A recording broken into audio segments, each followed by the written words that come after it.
Shabbos.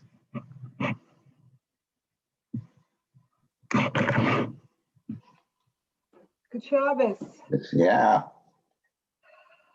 Chilly out today. It's what? Chilly. Yes, it is.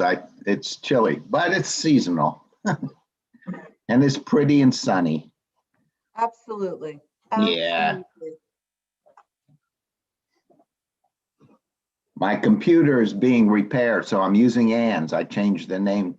It has problems.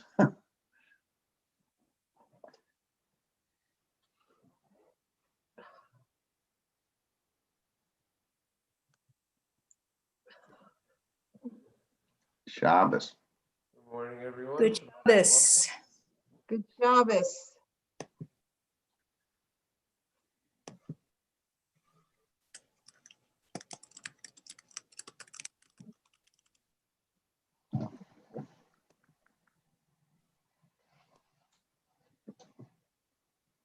Oh boy, you seem to have the glare coming in here from my window.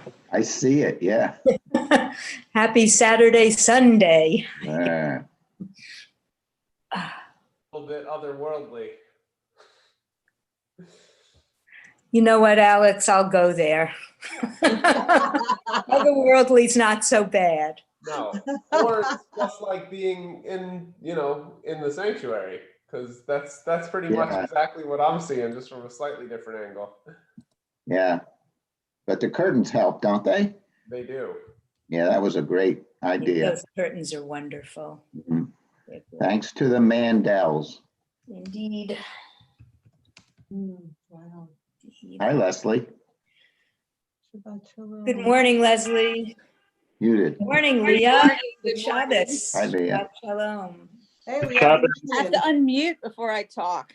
You can talk before you unmute. We just won't hear you.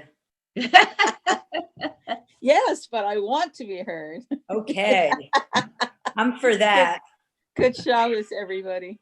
I hope everybody is well. And we actually have sun today, which is better than yesterday. Yeah. Yeah, it's nice to see the sun, isn't it?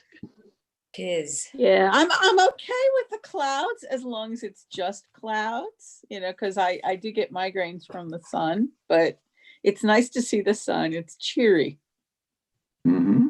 Yeah, and Sharon, coming in your window, I can really see it shining on you. Yes. This is I've got a nice bay window to my left in this room. Mhm. So it really shows up here. Yeah. It's a relatively sunny winter, this one more than usual, but Boston is Yeah. not bad, or this area. I used to live in Rochester area, and it was cloudy almost every day in the wintertime, even if it didn't snow. Well, Rochester, Syracuse is real snow belt. Yeah, we lived in Sister used to Syracuse live too, there. but it was sunny in Syracuse. It would be more than Rochester, but a lot more snow. And I went cold. to school in Happy Buffalo. without it. Happy without Where'd you go? Buffalo. Oh, that's Oh it. my, Yeah. you got good Did you snow. go to the SUNY Buffalo? What's now that? Yep. Yeah, I know. My son went there for a brief time in graduate school. It was There were pretty days good. I didn't get out of bed. Ah, It was so cold. shalom. That's what my colleagues when I was in grad school, actually, they were postdocing, said in Korea, because they didn't have central heating, they heated from the floor. And when it was really cold, that's what they did. They stayed under their comforters. Shabbat shalom, Bonnie and Rebecca. Good Shabbos. Shabbat shalom. I was going to say, I was feeling kind of warm until I listened to this conversation. I just got chilled again. You guys are awful. Come Well, that's on. the Look advantage at of the central sun heating. pouring through my window and it'll warm you. Yeah, I know. Think warm thoughts, folks.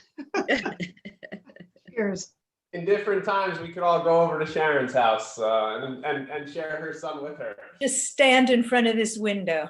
Sounds Yeah, I good. have lots of sun coming in too. And I was thinking, well, if I weren't going to services, would I really be out walking and doing something really energetic? And I thought, No, it's pretty cold out there. I think I'm going to services and I'll just look at it from in here. Warm up Cold until outside. noon and then I'll go for a little jaunt. But I bet Judy's been out already, right? Yep, yep. Oh, you're tough. We were out this morning, Angie and I, we were out this morning. Yep, I knew it. yep. My Hey, friend Jenny, and I, Shabbat Shalom. Shabbat Shalom. My Shabbat friend and I shalom. used to have a policy of going out and walking around downtown Newburyport on the coldest night of the year. Ooh. Just to Why? do You know what? I have this cape that's heavy wool, fuzzy wool with the insulating blanket fabric and a lining, and I put that over a down jacket. This is fun. And it's enveloping. I mean, that cloak goes down to my feet. Oh, Just to say we've done it. You know, it's one of those, you know, I guess counting coup or something like that. But she doesn't get cold, so I do terribly, but I know how to dress. You don't jump in the water in January, Leah? My fingers would drop off. I mean, Yeah. my circulation's just not good. Fingers Never and has been. toes. yeah, what are those guys called? The Polar Bear Club or something? Yeah. Right. They I'm- do it. I'm glad Buffalo is still in the playoffs. I can remember going to a Bills playoff game. Nobody went because I bought a ticket because it was not supposed to be televised, but nobody bought tickets. So it was because it was the forecast. It was like 10 below zero, and it was awful.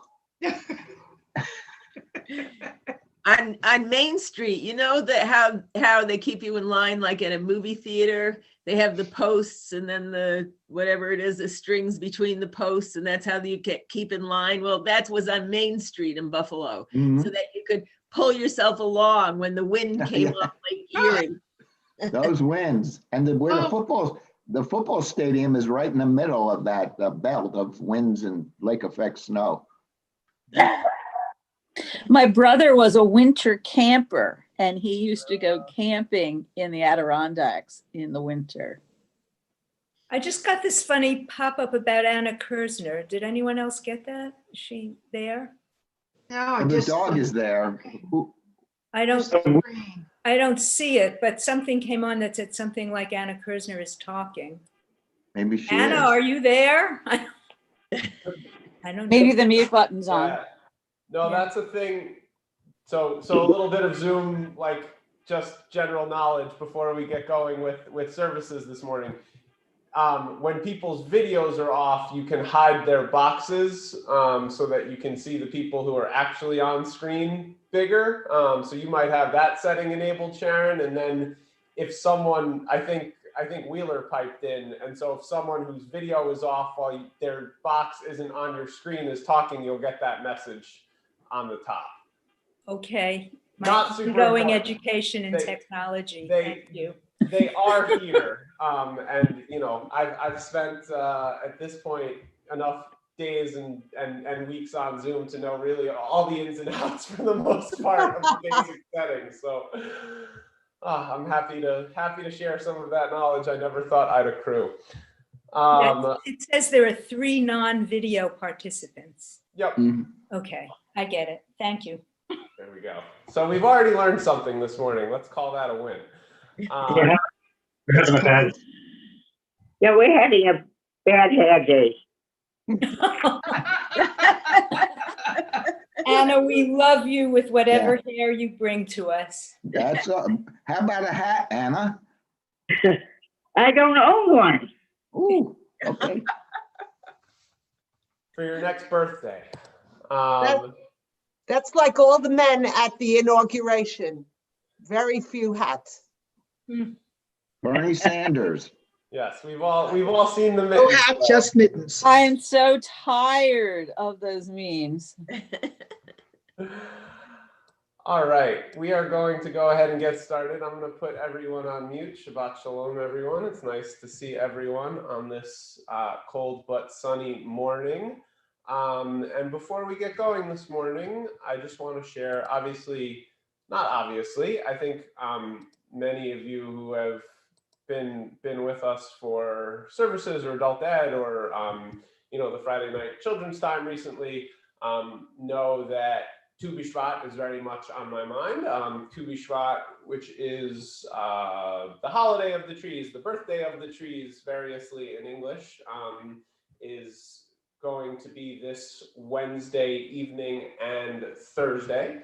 And kind of full admission, it's not a holiday. It's a holiday I should love. I like nature. I like, being aware of the natural world. I like trying to show appreciation and care for that. But in the scope of the Jewish calendar, these minor holidays are sometimes a little bit difficult to give the time and energy that they quite deserve, even though they do kind of push us outside the realm of our usual kind of observances or theological stances or what we think is really core to our Jewish practice a little bit.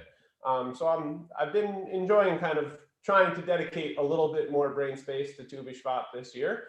And in honor of that, I want to read a poem that was written by a classmate of mine that she shared this past week as part of a Monday morning Hebrew College prayer service that I think embodies kind of the appreciation for Tu B'Shvat in a really great way, along with both kind of the challenges and joys of praying from home in coronavirus times. So I think it's a really nice poem to set the tone for this morning's services and to set the tone for the week where the week will be celebrating Tu B'Shvat. So this is by a friend of mine named Shani Rosenblum, and it is called Psalm for a Tree. Hallelujah. How can a tree say so much while standing perfectly still? There is one out my window, across the street. I do not know its name, but we pray together. Me with my sounds and mutterings, and tree there watching me. The opposite of rushed, opposite of wondering when it should conclude, or what it should skip, or when it should move from this corner. I hope, tree, that you will blossom into old age, not be cut short by the likes of me wanting your sun or your water. Today, I found another gray hair burrowed in the roots of my temple. Sing with me, tree, to the God of gray roots, for the hope we will grow old together. Hallelujah. And so as we, talk about the sun streaming in our windows, I'm sure many of us have trees outside our windows that have been our companions, for many years, and certainly much more than ever this year as we spend more time looking outside our own windows. And let's see how we can work on maybe bringing those companions into our prayer services this morning. And with that, I will ask Max to unmute himself, and he is going to take us through some good portions of the beginning of our davening this morning. And we'll begin with Ma Tovu. Ma Tovu, Ochalecha Yaakov, Mishkanotecha Yisrael. Ma Tovu, Ochalecha Yaakov, Mishkanotecha Yisrael. And we'll continue on page 65 with Birchot HaShachar. If you would like, please rise.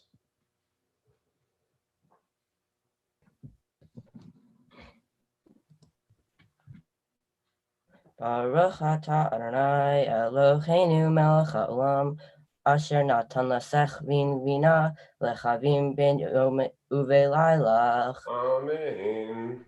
Baruch atah Adonai Eloheinu melech haolam, she'asani b'tzomo. Amen. Baruch atah Adonai Eloheinu melech haolam, she'asani Yisrael. Amen. Baruch atah Adonai Eloheinu melech haolam, she'asani ben horin. Amen. Baruch atah Adonai Eloheinu melech haolam, Pokeach Ivrim. Amen. Baruch atah Adonai Eloheinu melech haolam malbish arumim. Amen. Baruch atah Adonai Eloheinu melech haolam matir asurumim. Amen. Baruch atah Adonai Eloheinu melech haolam zokef kefufim. Amen. Baruch atah Adonai Eloheinu melech haolam rokach haaretz al hamayim. Amen. Baruch atah Adonai Eloheinu melech haolam she'asad li kol tzorki. Amen. Baruch atah Adonai Eloheinu melech haolam hamechin mitzedei gaver. Amen. Baruch atah Adonai Eloheinu melech haolam ozer Yisrael bigvura. Amen. Baruch atah Adonai Eloheinu melech haolam oter Yisrael b'tifareh. Amen. Baruch atah Adonai Eloheinu melech haolam hanoten liach koach. Amen. Baruch atah Adonai Eloheinu melech haolam hamevir she'enai me'enai utnuma me'afapai. Amen. Praised are you, Adonai, our God, ruler of the universe, removing sleep from my eyes and slumber from my eyelids. And we'll continue at the bottom of page 72 with Tzaddik Katamar, the concluding paragraph. Another good tree reference in the concluding paragraph of the Psalm for Shabbat. Tzaddik Katamar Yifra Ka'erez Balvanon Yiske Shetulim B'Veit Adonai B'Tzarot Eloheinu Yafrichu Od Yanuvun B'Seva Deshenim V'Rananim Yiyu Lechagid Ki Asher Adonai Sorry Below Avlat Tabo. Thank you, Max. And we will continue together on page 82 with our first opportunity to say the Mourner's Kaddish today. I'll give everyone the chance to unmute and either join me in the Kaddish or respond. Yitkadal, V'yitkadash, Shemei Rabbah, Amen. Be'alma, Divrach Yurtei, Be'amlich Malchutei, Be'chayichon, U'vyomechon, U'chayei, L'chol Beit Yisrael, Ba'agala, U'bizman Karim, Amen. Yehei Shmei Rabba Mevarach Le'olam Maya. Yitbarach, V'yishtabach, V'yitpa'ar, V'yitromam, V'yitnaseh, V'yitadar, V'yitaleh, V'yitalal, Shemei D'Kudesha, Ve'ela, Mikol V'shirata, Yishbechata, V'nechata, V'niran, Be'alma, V'yimru, Amen. Amen. Yehei Shlama Rabba Min Amen. Shemaya, Shemaya. V'chaim Aleinu Aleinu, Ve'al Kol Yisrael, V'yimru, Amen. Oseh Shalom B'Ramav, Hu Yaseh Shalom Aleinu, Ve'al Kol Yisrael, Amen. Amen. And we'll go back on mute. And once again, I'll turn it over to Max to lead us in Baruch She'amar. Baruch She'amar V'yahya Olam Baruch Hu Baruch Oseh V'yareshi Baruch Omer V'yoseh Baruch Gozer Kayim Baruch Mirahem Al Haaretz Baruch Mirahem Al Habriot Baruch Mishalem Shakal Tov L'Reav Baruch Halead V'kam Lanesach Baruch Bodeh Umatzil Baruch Shemo. Praised are you, Adonai, our God, ruler of the universe, compassionate creator, extolled by your people, glorified by your faithful servants. We laud you with the psalms of your servant David. We extol you in song. We celebrate your fame and melody. We proclaim you sovereign, singular, eternal God. Praised are you, Adonai, sovereign, magnified with songs of praise. and anyone who is standing may be seated. And we continue with Ashrei on page 96. Any one or two volunteers for Ashrei? Danny, I see your hand, and Sharon. Great. And I'll let you both unmute yourselves and figure out who wants the A and who wants the B. Janny, what do you want?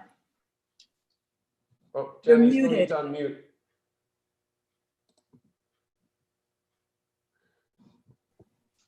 There we go. Okay. I'll do the second part. That's fine. Okay. Ashrei Ashrei Vetecha, Oja Hallelujah Selah. Ashrei ha'am shekakalo, Ashrei ha'am shadonai Elohav. Tehillah LeDavid, Adonai Elohai HaMelech, Va'avarcha Shimcha Le'olam Va'ed. V'chal yom avachecha, v'chal al shimcha le'olam va'ed. Gadol Adonai Hulal Me'od, V'ligdulato Ein Cheker. Doledot yeshabat ma'asecha, uverotecha yagidu. Hadar Kavod Hodecha, V'divrei Niflotecha Asicha. Ve'ezuz nerotecha yomeru, udolasecha asaprana. Zecher Avtuvcha Yabiu, V'tzidkatcha Yiranenu. Chanun barachun Adonai, Erech apayim mogdal chesed. Tov Adonai Lakol, V'rachamav Al Kol Ma'asav. Yadu Adonai kol ma'asecha, va'asidecha yevachucha. Kivod Malchutcha Yomeru, Ugvuratcha Yidaberu. Lechodia levnei hadam givrota, v'chavod hadam malchuto. Malchutcha Malchut Kol Olamim, Umemshaltecha B'chol Dor Vador. So meich Adonai hal noflim, v'sokef lechal hapufim. Einei Cholelecha Yisaberu, V'ata Noten Lahem Et Achlam B'iko. Potea et yadecha, umaspil el chai chai ratzon. Tzadik Adonai B'chol Drachav, V'chasid B'chol Ma'asav. Karav Adonai lechal karav, v'chol asher yekra'uhu be'emet. Ritzon Yirayav Ya'aseh, Ve'et Shavatam Yishma V'yoshiem. So may Adonai et kal ha'achava, v'ei kal ha'shayim yashmid. Tehillat Adonai Daber Pi, V'varech Kol Basar Shem Kadsho Le'olam Va'ed. Va'anachnu nivarech ya, me'ata v'ad olam, hallelujah. Hallelujah. Yeah, Shirkoff to you both. Thank you so much for sharing your voices. And we'll skip ahead now to page 100 in the middle of the page and sing Psalm 150 together. Hallelujah, hallelujah, hallelujah, hallelujah, hallelujah, hallelujah, El Bekocho. Hallelujah, hallelujah, Birki Aruzo. Hallelujah, hallelujah, hallelujah, hallelujah, hallelujah, hallelujah, Big Burotav. Hallelujah, hallelujah, Kerov Kulo. Hallelujah, hallelujah, hallelujah, hallelujah, hallelujah, hallelujah, Beteka Shofar. Hallelujah, hallelujah, Benevel Vechinor. Hallelujah, hallelujah. Hallelujah, hallelujah, hallelujah, hallelujah, betofu machol. Hallelujah. hallelu, hallelu, beninim ve'ugav. Hallelu, hallelu, hallelu, hallelu, hallelu, hallelu, betil tzalei shama. Hallelu, hallelu, betil tzalei trua. Kol hanshama tehalelia, tehalelia, hallelujah. Kol hanshama tehalelia, hallelujah. Kol hanshama tehalelia, hallelujah. We continue on the top of page 102 with the opening paragraph of Az Yashir. If you'd like, please rise. And of course, this is good practice for next week when we will be reading this in its entirety from the Torah, as the Israelites joyously cross the Red Sea. Az Yashir Moshe uvenei Yisrael et hashira hazot l'Adonai vayomru le'emor Ashira l'Adonai ki ga sus verochvo rama vayam Ozi vezimratya vayehi li lishua Ze'eli ve'anvehu Elohei avi varomenhu. And we turn the page to the middle of 103 and move to the concluding paragraph. Adonai imloch le'olam va'ed. Adonai imloch le'olam va'ed. Ki la'Adonai mulcha moshav u'goyim. Palu moshim bartiom shpodet harisav. Vaital Adonai hamelucha. V'haya Adonai lemelech al kol haaretz. Vayomo Adonai echad. U'shemo echad.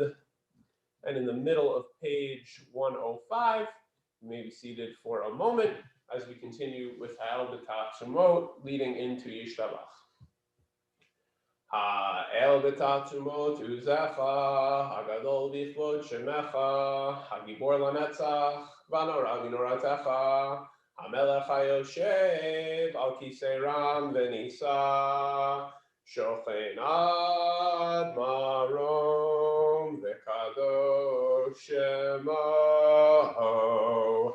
V'chatuv ranu tzadikim b'Adonai, V'yishrim navatila, B'fi sharim titalal, U'divrei tzadikim titbarach, U'vilshon chasdim titromaham, U'bekerev kedoshim titkadash, U'v'makalot rivavot amcha beit Yisrael. Rinat parshim chamokin v'chol dor v'dor, she'kein chovat kol yitzim l'fanecha, Adonai Eloheinu v'Elohei avoteinu, leodot la'alel, shabech l'faer, l'romeim, l'hader, l'varech, la'alel, kales, al kol divrei shiro v'tishbachot, David ben Yishai, abdecha meshichecha. And we rise on the top, 106. Yishtabach shimcha la'ad malkeinu, Ayel hamelech hagedol v'akadosh b'shamayim v'aretz, ki lechana Adonai Eloheinu ve'avoteinu, shiru shvacha halel v'zimra, oz memshala netzach l'agvura, tilav tiferet, kedusha u'malchut. Brachot v'hodaot me'ata v'yad olam. Baruch atah Adonai el melech gadol b'tishbaot. El hahodaot Adon haniflaot habocher bishrei zimrach melech el ha'olamim. Amen. Yashkoach next, and anyone who wants to unmute for the Chatzi Kaddish and the Baruch Hu, please do so now. Yitgadal, Shemei Rabbah. Amen. Be'alma librachnirtei ve'amlich machlutei b'chayechon ve'b'chor nuchay l'chol Beit Yisrael v'hakalav izman karev v'imru Amen. Yehi Shmei Rabba Mevorach, Le'olam Olamei Amaya. v'yishtabach, v'yitbar v'yitruman v'yitnaseh, v'yitadar v'klei v'klal shmei l'kudusha, b'richu. Le'ela v'kol b'chata v'shirata, tushchata v'nechamata, damiran be'alma, Amen. Baruchu et Adonai HaMevorach. Baruch Adonai Hamevorach, Le'olam Baruch Adonai HaMevorach, Le'olam Va'ed. Baruch atah Adonai Eloheinu melech haolam, Yotzer ha'or u'borei choshech, Oseh shalom, u'borei et hakol. Praised are you, Adonai our God, ruler of the universe, creating light and fashioning darkness, ordaining the order of all creation. And if you are standing, you may be seated. We'll continue at the bottom of page 107 with Ein Kirkecha, which will lead us into singing El Adon together. Ein Kirkecha Adonai Eloheinu b'olam hazeh, v'ein zlatecha malkeinu l'chayei ha'olam haba. Efes biltecha goleinu mot HaMashiach, v'ein domeh lecha moshienu l'tchiyat hametim. El Adon al kol hamasim, baruch u'mvorach befi kol neshama, gadlo v'tuvo, Malei olam da'at u'tfuna sovevimoto, Hamitgael chayot hakodesh, v'nehedar b'chavod ha'merkava, Zechut u'mishor lifnei chiso, chesed rachamim lifnei kevodo, Tovim meorot shebara Eloheinu yitzaram beda'at bevina u'paskel koach u'gvura natan bahem liot moshlim bekerev tevel meleim ziv u'mfikim nogana zivam bechol ha'olam Semechim betzeitam vesasim bevoam osim b'emaretzon konam Kavod nosim mishma sachala verina lezecher malchuto kara lashemesh vayizrach ora'a vehitkin tzurat halvana Shevach notnim lo kol tzeva marom tiferet u'gedulas rafim yofanim lechayot hakodesh nai nai nai yai nai yai nai yai nai yai nai yai nai nai nai nai nai nai yai nai yai nai yai nai nai nai yai nai yai nai Nai, nai, nai, nai, nai. And we will continue at the bottom of page 110 with Or Chadash.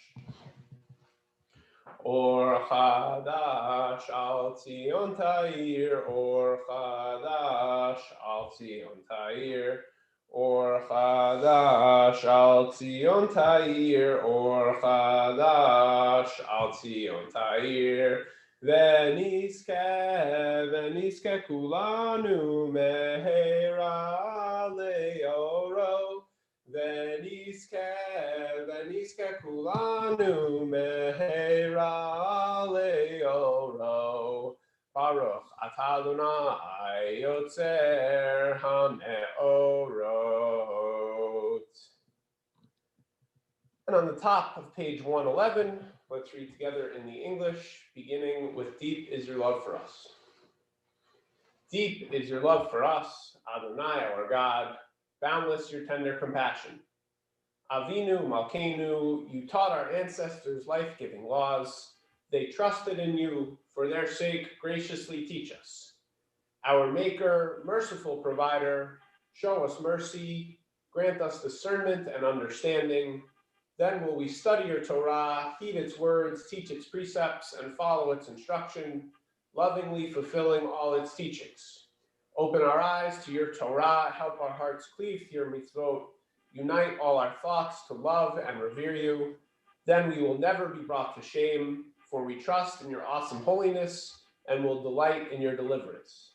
Bring us safely from the four corners of the earth and lead us in dignity to our holy land. For you are the source of deliverance. You have called us from all peoples and tongues, constantly drawing us nearer to you, that we may lovingly offer you praise, proclaiming your oneness. Praise are you, Adonai, who loves the people Israel. Ve'kerav tal shimcha hagdol savemet, v'dol v'chalchecha be'ava, Baruch atah Adonai, habocher b'amo Yisrael, b'ahava. Feel free to unmute to join together for the Shema and the V'ahavta. Shema Yisrael, Adonai Eloheinu, Adonai Echad. V'ahavta et Adonai Elohecha b'chol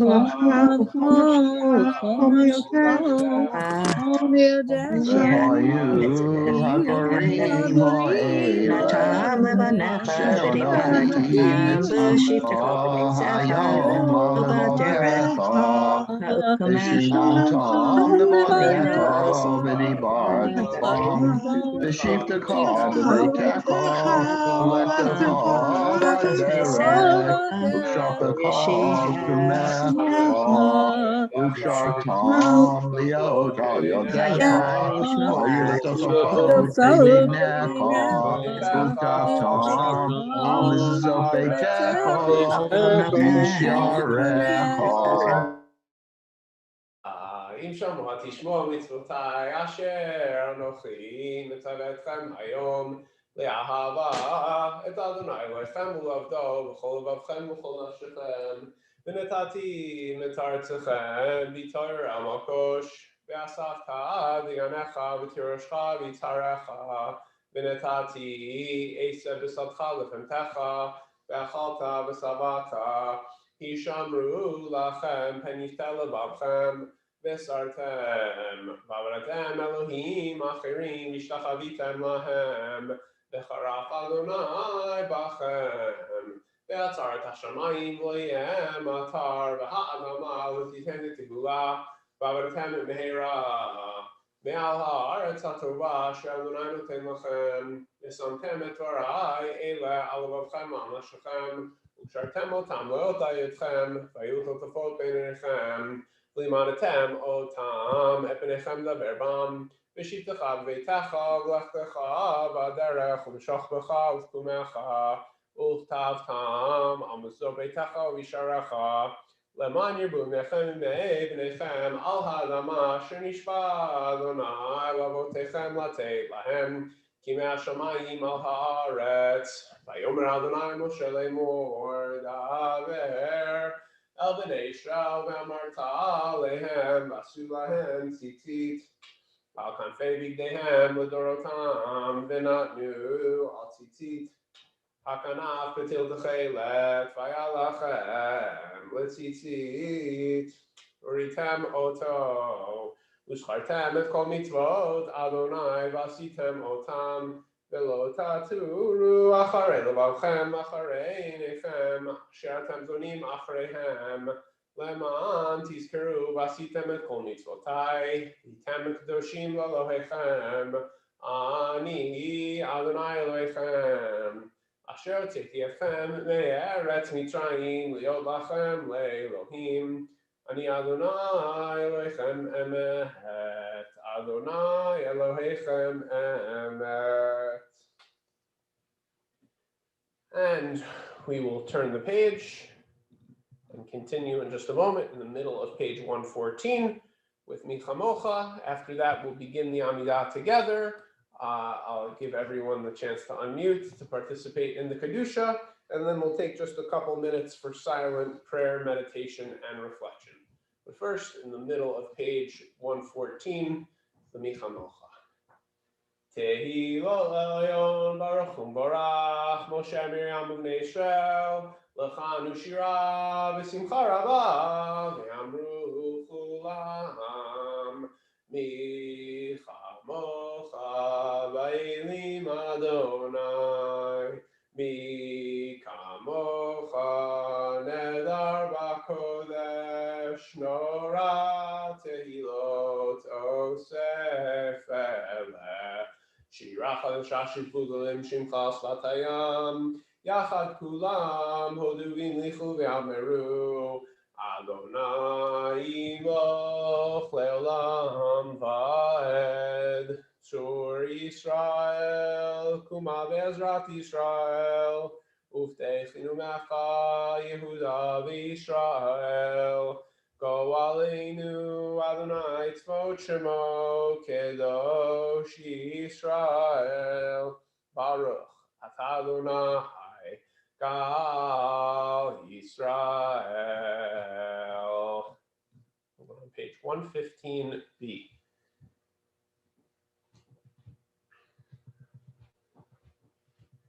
Baruch atah Adonai Eloheinu ve'Elohei Avotenu v'Imotenu, Elohei Abraham, Elohei Yitzchak, Elohei Yaakov, Elohei Sarah, Elohei Rivka, Elohei Rachel, ve'Elohei Leah, Ha'el Hagadol Hagibor v'Hanora El Elyon, Gomel Chasadim Tovim ve'Konei Hakol, וזוכר חסדי אבות ואימהות, ומביא גואל לבני בניהם למען שמו באהבה. המלך עוזר ופוקד ומושיע ומגן. ברוך אתה אדוני מגן אברהם ופוקד שרה. אתה גיבור לעולם אדוני, מחיי מתים אתה רב להושיע. משיב הרוח ומוריד הגשם, מכלכל חיים בחסד, מחיי מתים ברחמים רבים.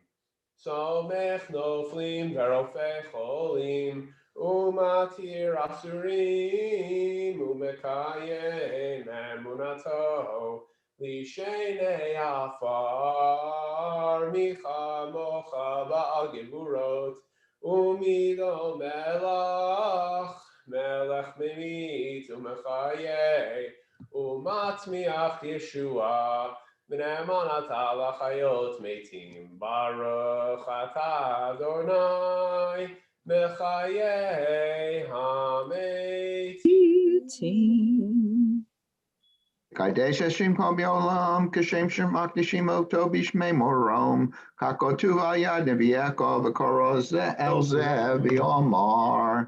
קדש את שמך בעולם, כשם שמקדישים אותו בשמי מרום, כך כתוב על יד נביאך וקרא זה אל זה ויאמר. קדוש, קדוש, קדוש, Unshakable, Malach Haaretz Kavodo, Seraphim, Yamasam Baruch Yameru, Oz B'Kol Rosh Gadol, Adir V'Chazak Mashmin Kol, Nasim Luma Serafim, Luma Tam Baruch Yameru. Rosh Gadol, Adir V'Chazak Mashmin Kol, Az B'Kol Rosh Gadol, Adir V'Chazak Mashmin Kol, מתנסים לעומת שרפים, מתנסים לעומת שרפים, לעומתם ברוך יאמרו. ברוך כבוד אדוני ממקומו. ממקומך מלכנו תופיע ותמלוך עלינו, כי מחכים אנחנו לו, מתי תמלוך בציון, בקרוב יומנו לעולם ועד תשכון. תגדל ותקדש בתוך ירושלים עירך, לדור ודור על נצח נצחים. במקום מלכנו תופיע ותמלוך עלינו, כי מחכים אנחנו לך.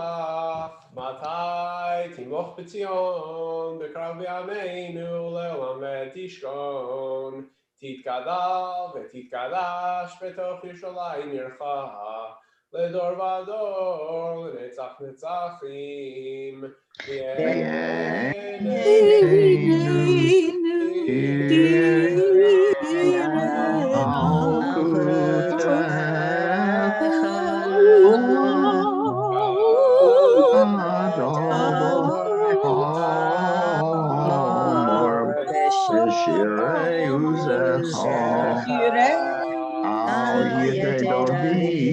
Mashiach Tzidkecho. Mashiach Loi Leolam Melech Zion, the door for door, hallelujah. ודור ודור נגיד גודלך, ולנצח צחים קדושתך נקדיש, בשבחך אלוהינו מפינוינו שלמד, כי המלך גדול וקדוש אתה, ברוך אתה אדוני, האל הקדוש.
Oseh shalom imramav, hu yaseh shalom aleinu ve'al kol Yisrael, v'imru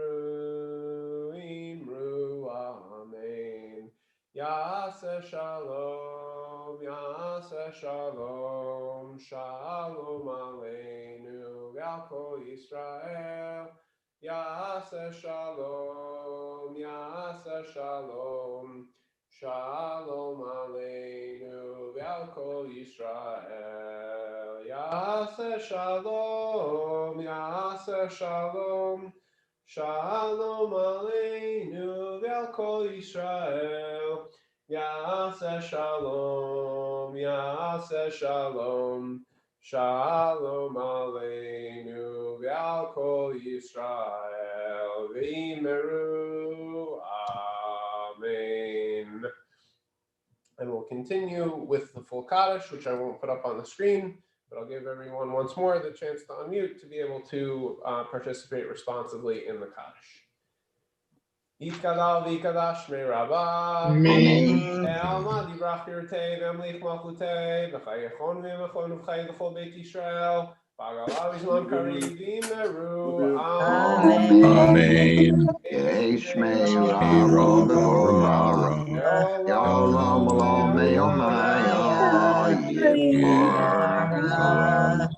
Barach Vishabach, Vipar Vishama Vitnase, Vitadar Vitale Vitalal, Sheme the Kudisha, Elam Mikol Berchata Vishirata, Tushkata Venachamata, Damiram Be'alma Vimeru, Amen.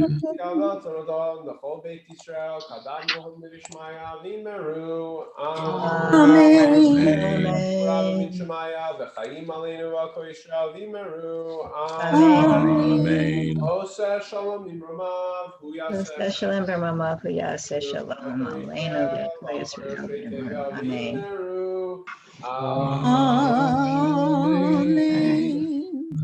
And we will put ourselves back on mute, except for hopefully Barry, who will unmute himself and take us through the beginning of the Torah service, which I will put up on the screen.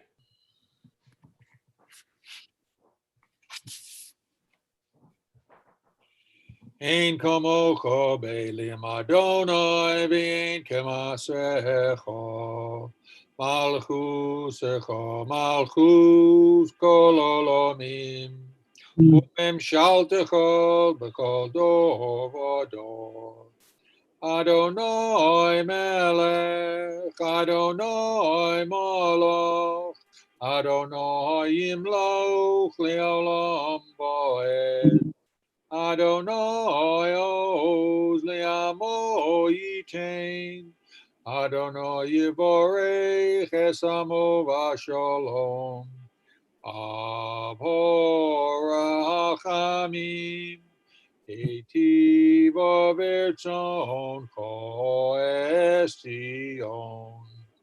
Tivnei chomos Yerushalayim Ki v'chol levad b'tochnu Melech Elram v'nisa Adon olamim.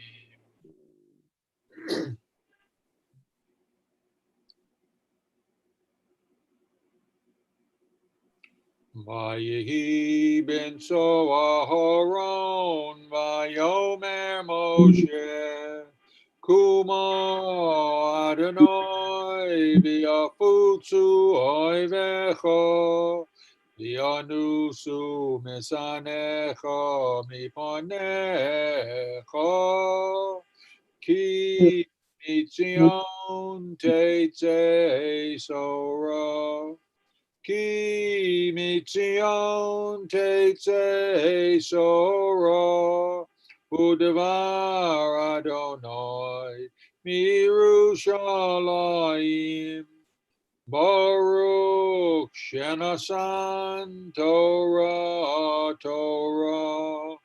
Baruch shenasan Torah Le'amo Yisrael B'kedushaso. Thank you so much, Barry. Yasher koach to you, and of course, once again, yasher koach to Max, and to Jenny and Sharon for all sharing your voices this morning. I think everyone is already seated back down, so I don't even need to say it. Shabbat Shalom, everyone. It's really nice to see you all. And this morning, we're going to be reading Parshat Bo. And as you will see and read, this is a parsha that is familiar to us, even if we are not Saturday morning regulars, as long as we are regular attendees in an annual Seder. A lot of what we winds up becoming kind of the basis for the Passover story as recounted in the Seder, and really focused on in the Seder, including some direct polls that make it into the Haggadah come from this morning's Parsha. But that's not where we begin this morning. We actually begin with the last of the plagues. And as he noted in his Dvar Torah last week, my dad kind of jumped the gun a little bit in taking us all the way from 1 through 10 with Parshat Va'era, because last week we really only should have done 1 through 7. And we pick up this morning with number 8, which of course is locusts. And we're really right in the middle of the standoff between Moses and Aaron and God and Pharaoh. And it really does seem through this morning's Parsha as if both, certainly the Egyptian populace and really also I would say the Israelites are both kind of in the roles of pawns and kind of collateral damage in this ongoing power struggle. And after the plagues of Arba and Choshech, of locusts and darkness, there is an interlude, which is really exactly where we'll pick up this morning in the triennial. And this is all about the preparation for the great passing over, or the first and maybe only literal passing over, when Israel is commanded to do in the face and the preparation that they must do before the final and terrible plague of Makat Bechorot, the death of the firstborn, and ultimately their preparations for the Exodus that we'll read about next week. And these preparations are the last thing we'll read this morning. We stop a verse shy of the actual striking down of the firstborn and the great cry going up through the land of Egypt. One thing I'm thinking about a lot with this week's Parsha, in which I invite you to think about as well as we read through the text and thinking about the words I've just shared in my summary, is really kind of the ideas of power and perception. I think there's a pretty large narrative shift that happens at the beginning of this week's Parsha, at the beginning of chapter 10. We seem to really kind of zoom out from the actual suffering and experience of the Israelites and the actual kind of wickedness of Pharaoh and perhaps the Egyptians. And instead, we really focus in on God's might. And just some, I'll kind of take a smattering of quotes back and forth from this week's Parsha. God says in preparation for the 8th plague, in order that I might display my might, in order that you might know that I am the Lord. God instructs Moses to tell Pharaoh, how long will you refuse to humble yourself before me, in order that my marvels may be multiplied in the land of Egypt. So we see a lot of focus of having really nothing to do with the idea of justice for the Israelites or freedom for the Israelites, but more so a really kind of intense honing in on God's power and God's might. And this goes hand in hand with a lot of hyperbolic language that's used in this morning's Parsha. In describing the locusts, it's written something that neither you nor your fathers, that's something that neither your fathers nor your fathers' fathers have seen from the day they appeared on the earth to this day. Never before had there been so many, nor will there ever be so many again. And ultimately in describing the death of the firstborn, and there shall be a loud cry in all the land of Egypt, such has never been or will ever be again. And it just, all of this has left me thinking a lot about kind of what is the end goal in the Exodus story. A story that really started with the Israelites' cries going up to God and being noticed, but is ending on, what could be perceived as a little bit of a sour note, with God forcing other cries to be heard, such as never were heard on God's earth and never will be heard again. And thinking a lot about kind of what is the ultimate kind of idea of justice that we're after, or that God and Moses are after, and what is kind of the perception of winning or victory or coming out on top in this case? Is it just striving for freedom and striving for independence, or is this kind of complete and utter destruction of the other side part and parcel of what needs to happen for the Israelite Exodus to happen? So I don't know if I'm sure other people have in this room have thought about this at length. I because we visit this Parsha once a year, because we visit these themes so much more on Passover. I don't know if anyone has any thoughts that they want to share before we get going, or yeah, Bonnie, please, if you want to unmute yourself.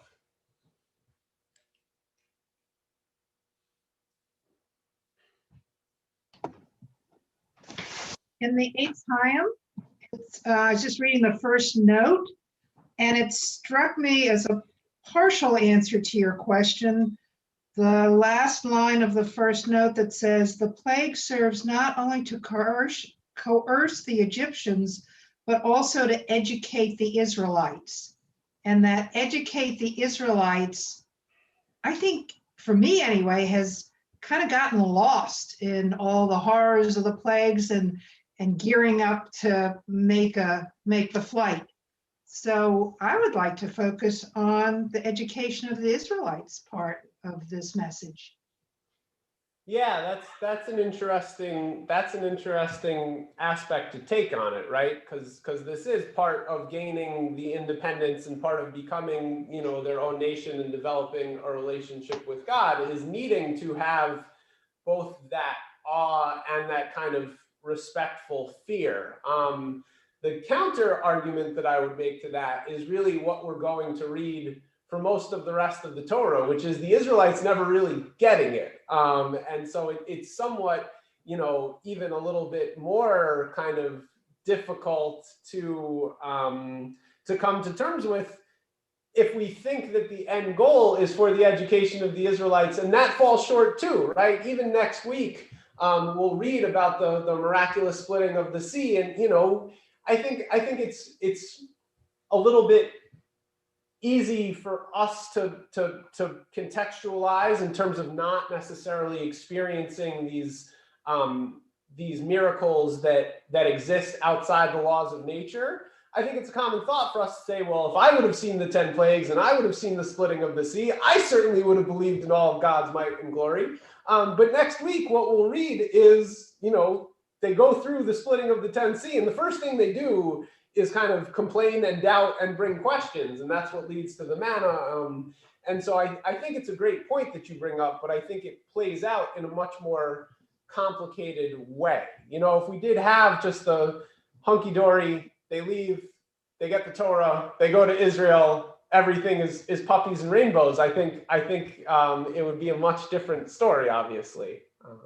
But it also says something about education in a much broader sense, and that is the repetitive, cyclical, iterative process of education and how we as human beings require ongoing education, even on the same things that we think we know about.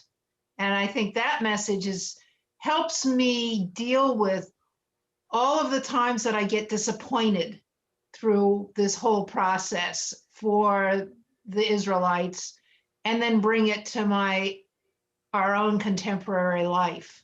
So that's the spin I'd like to put on the education that's going to carry me through. And I'm just glad to have this opportunity to talk about it. Great. Yeah, and since we're talking about education, and I see Sharon's hand anyway, of course, with her, long career in early childhood education. I don't know if that's the path you're going to take, Sharon, but go for it anyway, and then we'll get to Bruce. Actually, no, but but I will definitely reiterate that repetition is really important in education. No, what I was thinking back about the psalm that we looked at, those of us who were together earlier in the week, and that sense of the deity saying, I really wish you would get it right. I really, really, really wish you would get it right. And yet somehow we never quite do. And that sense of just what Bonnie was saying, really, that it's an ongoing process. You keep getting it wrong and you keep trying to get it right. And that's really the nature of being a human being, I think, that we keep messing up and trying to do it better and striving for the perfection that we're never going to get to. Yeah, I think that's distress in some way because God wants us to get there and knows we're not going to, because Yetzer Hara is still going to be with us. It's not going to go away. Yeah, I think that's a great point, and I really like kind of the way you contextualize getting it right too, right? Like getting it right isn't a one-time occasion that just sets you on the right course. It's something that takes continual work, and really the stumbles are inevitable. It's all about that process of like, you know, doing the good or in whatever order it happens, right? But like doing the good, and that's really hard to maintain. So eventually there's going to be a stumble, and dealing with the consequences of the stumble or the mistake, and then trying to get back up to that place of good. But the maintenance is what's almost a little bit of an illusion, I would say, right? That we're always kind of somewhere along that spectrum, that kind of roller coaster spectrum. Thank you, Sharon. Yeah, I saw Bruce, and then I think I see Joel, and then we'll see if anyone else has anything after that. Well, I think that's a great point about it being for the education of the Israelites that are in as slaves, because, you know, you imagine them being there for hundreds of years, I don't know, 400 years or something. And really, what did they see of God in those 400 years? Not very much. There were a lot of gods supposedly in Egypt at the time. And it sounds like most of the revelations up to now were to individuals. There wasn't the mass revelation. And then this leads to two thoughts. One is, of course, this was also written at a date much later than the Exodus. So this was also to talk to the people at the time, maybe 1500 or 1000 BC or whatever, BCE, that this was written down. And then it leads to the very, very this wonderful line in the Seder every year that always affects me. You must think of it as happening to you. And there it is. It's saying to you right now, today, read this, because this is saying to you, this is the might of the Lord. Yeah, and that's, you know, that's certainly what we're trying to do every year at the Seder, and I think what we're doing, you know, in this space this morning.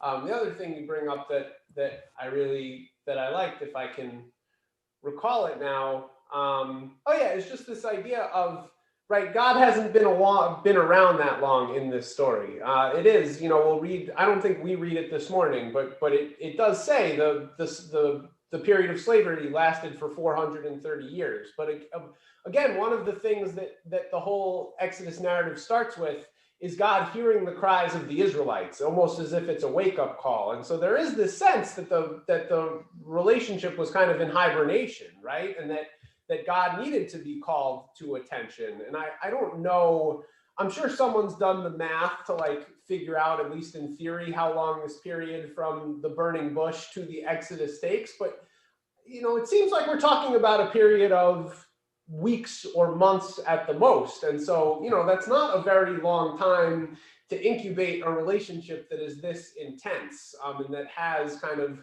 such grand consequences. So I think putting that in perspective a little bit, as you did, Bruce, is a really great point.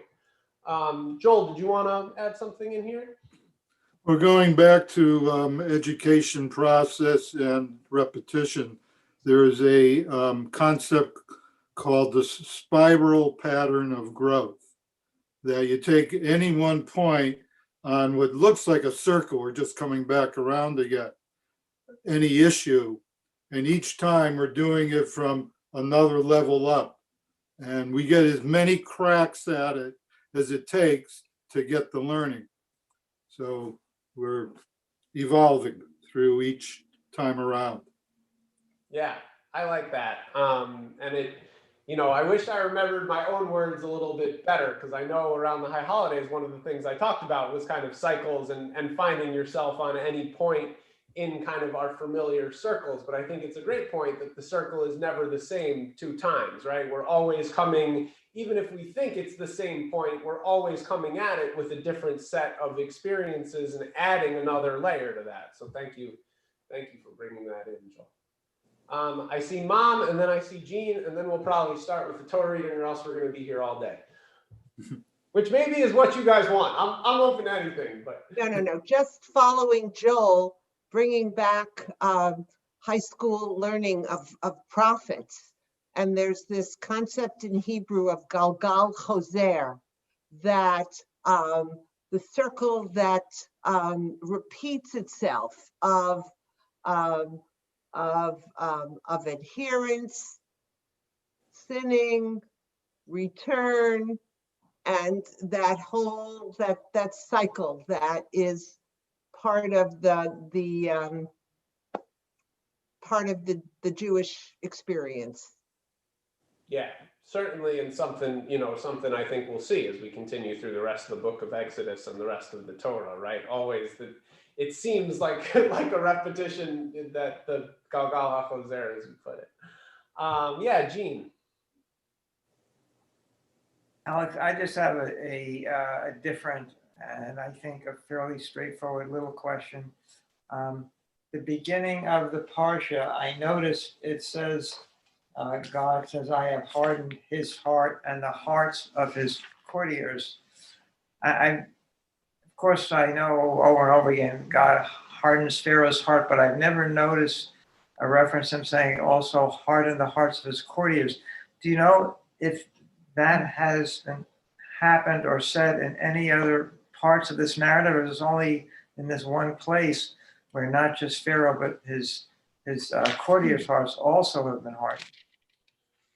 I don't think so. I don't know for sure off the top of my head. I think it's unique to this interaction, and it's actually a little bit. There's a note of irony here too, because, and we won't read it this morning, but actually after before the locusts actually descend, Pharaoh's courtiers go to him and plead him to end all of this. So it actually seems like their hearts are not hardened, and that they're actually trying to kind of speak some sense into their leader. My guess is, not my guess, but the way I read this is almost a little bit of kind of making sure that the ends justify the means, that the means justify the ends, and saying, how is it that all of Egypt was punished on behalf of this one man? Well, look at chapter 10, verse 1, and it says, oh, other people were complicit too. But yeah, I'll have to kind of read through the rest of the, I would have to read through the rest of the plagues with a little bit more of a fine-tooth comb to know if that's a one-time thing or a repeated hardening. Thank you. Great. Well, thank you all for some good discussion and some good eye-opening thoughts to get us in the mood for Parshat Bo. Really, really nice way to start the Torah reading this morning. This morning's Torah reading begins on chapter 11, verse 4, which, if you're following along in the Eitz Chaim, is page 379. As usual, no one has asked me for an El Male this morning. Oh, Leah. Is that okay? Great. So I will pause for that at some point during the reading. Sorry. What was that? I think my dad's yard site is this week. Great. Okay. What's his name? I'll see if it's on my list. It's on the list. Okay. Great. You have it on the list. Leif Barrel. Okay. Mr. Leah. Okay, I'll come back to that when I pause. I don't know if I can hold that up here right now. Yeah. So we'll certainly pause for an El Male for Leah's father. Other than that, it's a relatively short Torah reading. So if anyone else has anything they want to include, just shoot a chat or raise your hand, and I'll try my best to keep posted. Before we dive into that, of course, I want to give everyone the chance to unmute, and we'll do our communal Aliyah equivalent together and say La'asok b'divrei Torah. Baruch Adonai Eloheinu melech haolam asher kishanu mitzvot v'tzivanu La'asok b'divrei Torah. Amen. And one more time, we're on page 79.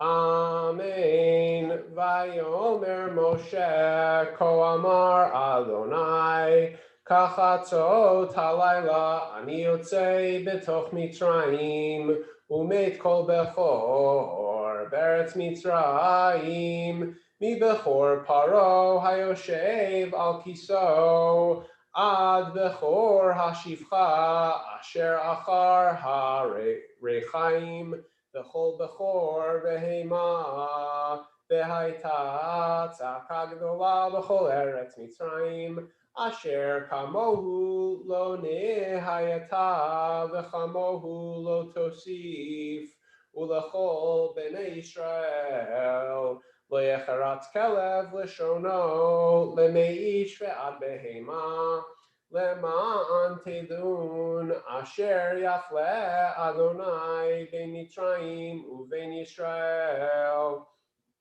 וירדו כל עבדיך אלה אלי וישתחוו לי לאמור, צא אתה וכל העם אשר ברגליך, ואחרי כן אצא, ויצא מן פרעה בחור יף. ויאמר אדוני אל משה, לא ישמע עליכם פרעה למען רבות מופתי בארץ מצרים, ומשה ואהרון עשו את כל המופתים האלה לפני פרעה, ויחזק אדוני את לב פרעה, ולא שילח את בני ישראל מארצו. So we'll pause there for just a quick second, and this is where we'll include the Al-Male too. I just want to highlight two things real quick. First of all, just how short this chapter is. It's only 10 verses. I don't know off the top of my head if that's the shortest in the entire Torah, but it's certainly a candidate. The other thing I want to highlight is just again in response to Jean's question and comment, verse 8, then all these courtiers of yours shall come down to me and bow low to me, saying, depart you and all the people who follow you. After that I will depart.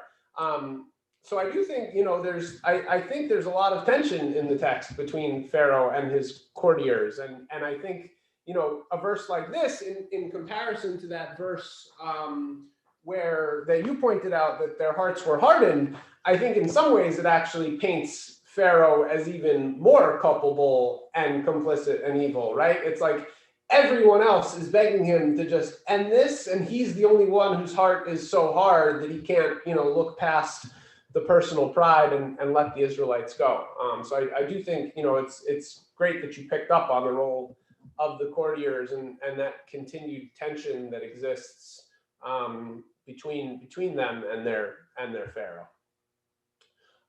Great. So let's just pause here for one more moment. And Leah, could you give me that name one more time? Sure.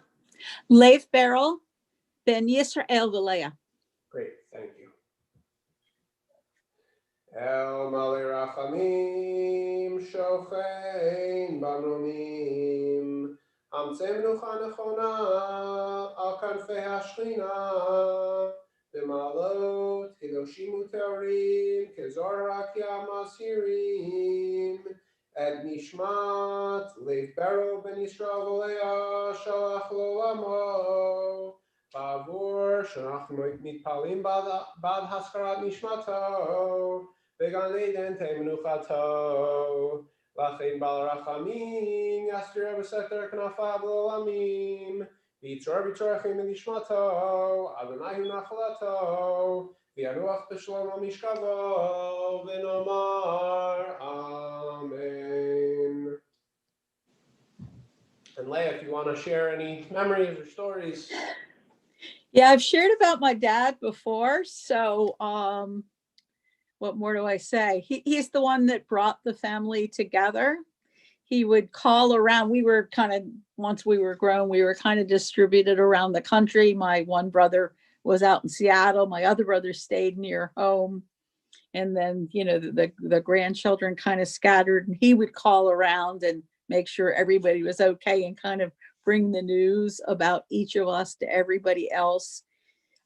He could talk to anybody and everybody would talk to him. There wasn't an animal in the world that didn't like my dad. All the dogs came to him, all the cats too. And my mom was the shy one, the quiet one, although she was the one, both my parents had tempers. I got both of them. I got the double temper, but they cooled down. They were up and out. They cooled down quickly. So, so needless to say, it was a very, it wasn't a tense household, but, we had high levels, high and low all the time. My dad had no Hebrew education whatsoever, but he was definitely Jewish. There was no question about that whatsoever. And there was no question about, education whatsoever, even though he didn't get a chance to go to school beyond high school. And, long, healthy life. First time he was in hospital, he was 86. He died at 88. And he did get a chance to come up here. I have a picture of him outside my house. And, but he died in Florida. So that's my dad. Well, thank you for sharing, and thank you for bringing him in, Leah. We will now continue at the beginning of chapter 12. We're going to read 28 verses from chapter 12. It's on page 380 in the Eitz Chaim, and of course, this is where we really delve into the Passover stuff. So keep your eyes out for familiar quotes and things you might recognize from the Passover Haggadah. Amen. Vayomer Adonai el Moshe ve'Aaron be'eretz Mitzrayim lemor hachodesh hazeh lachem rosh chodashim rishon hu lachem lechodshei hashana dabru el kol adat Yisrael lemor ba'asor lachodesh hazeh vayikhu lahem Ish Selavet Avot Selabayit Ve'im Imat Habayit Miot Miseh Velakachu Ushcheino Hakarov El Beito B'michzat Nefashot Ish Lefi Ochlo Tachosu Al Haseh Setamim Zachar Ben Shanai Elachem Min hakvasim umin ha'izim tikachu v'haya lachem mishmeret ad 14 yom lechodesh hazeh v'shachatu oto kol kahaladat Yisrael ben ha'arba'im v'lakhu min hadam v'natnu al shtei ha'mezuzot ve'al ha'mashkof al habatim asher yochlu oto bahem ואכלו את הבשר בלילה הזה, צלי אש ומצות על מרורים יאכלוהו, אל תאכלו ממנו נא ובשל מבושל במים, כי אם צלי אש ראשו על קרעיו ועל קרבו, ולא תותירו ממנו עד בוקר, והנותר ממנו עד בוקר באש תשרפו. בכך תאכלו אותו, מתניכם חגורים, נעליכם ברגליכם, ומקלכם בידכם. ואכלתם אותו בחיפזון, פסח הוא לאדוני, ועברתי בארץ מצרים בלילה הזה.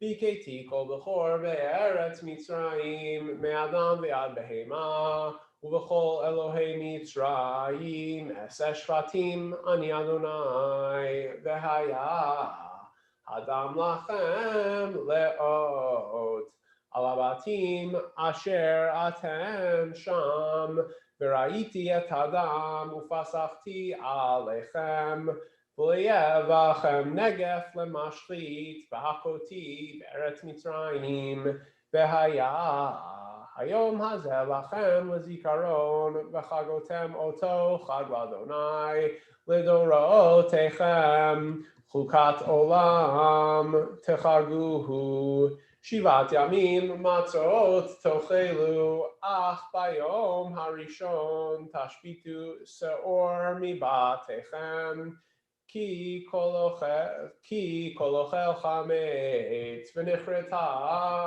הנפש ההיא מישראל מיום הראשון עד יום השביעי, וביום הראשון מקרא קודש, וביום השביעי מקרא קודש יהיה לכם. כל מלאכה לא יעשה בהם, אך אשר יאכל לכל נפש הוא לבדו יעשה לכם. ושמרתם את המצות, כי בעצם היום הזה הוצאתי את צבאותיכם מארץ מצרים, ושמרתם את היום הזה לדורותיכם חוקת עולם. בראשון ב14 יום לחודש בערב תאכלו מצות עד יום ה-21 לחודש בערב. 7 ימים שאור לא יימצא בבתיכם, כי כל אוכל מחמצת ונכרתה הנפש ההיא מעדת ישראל.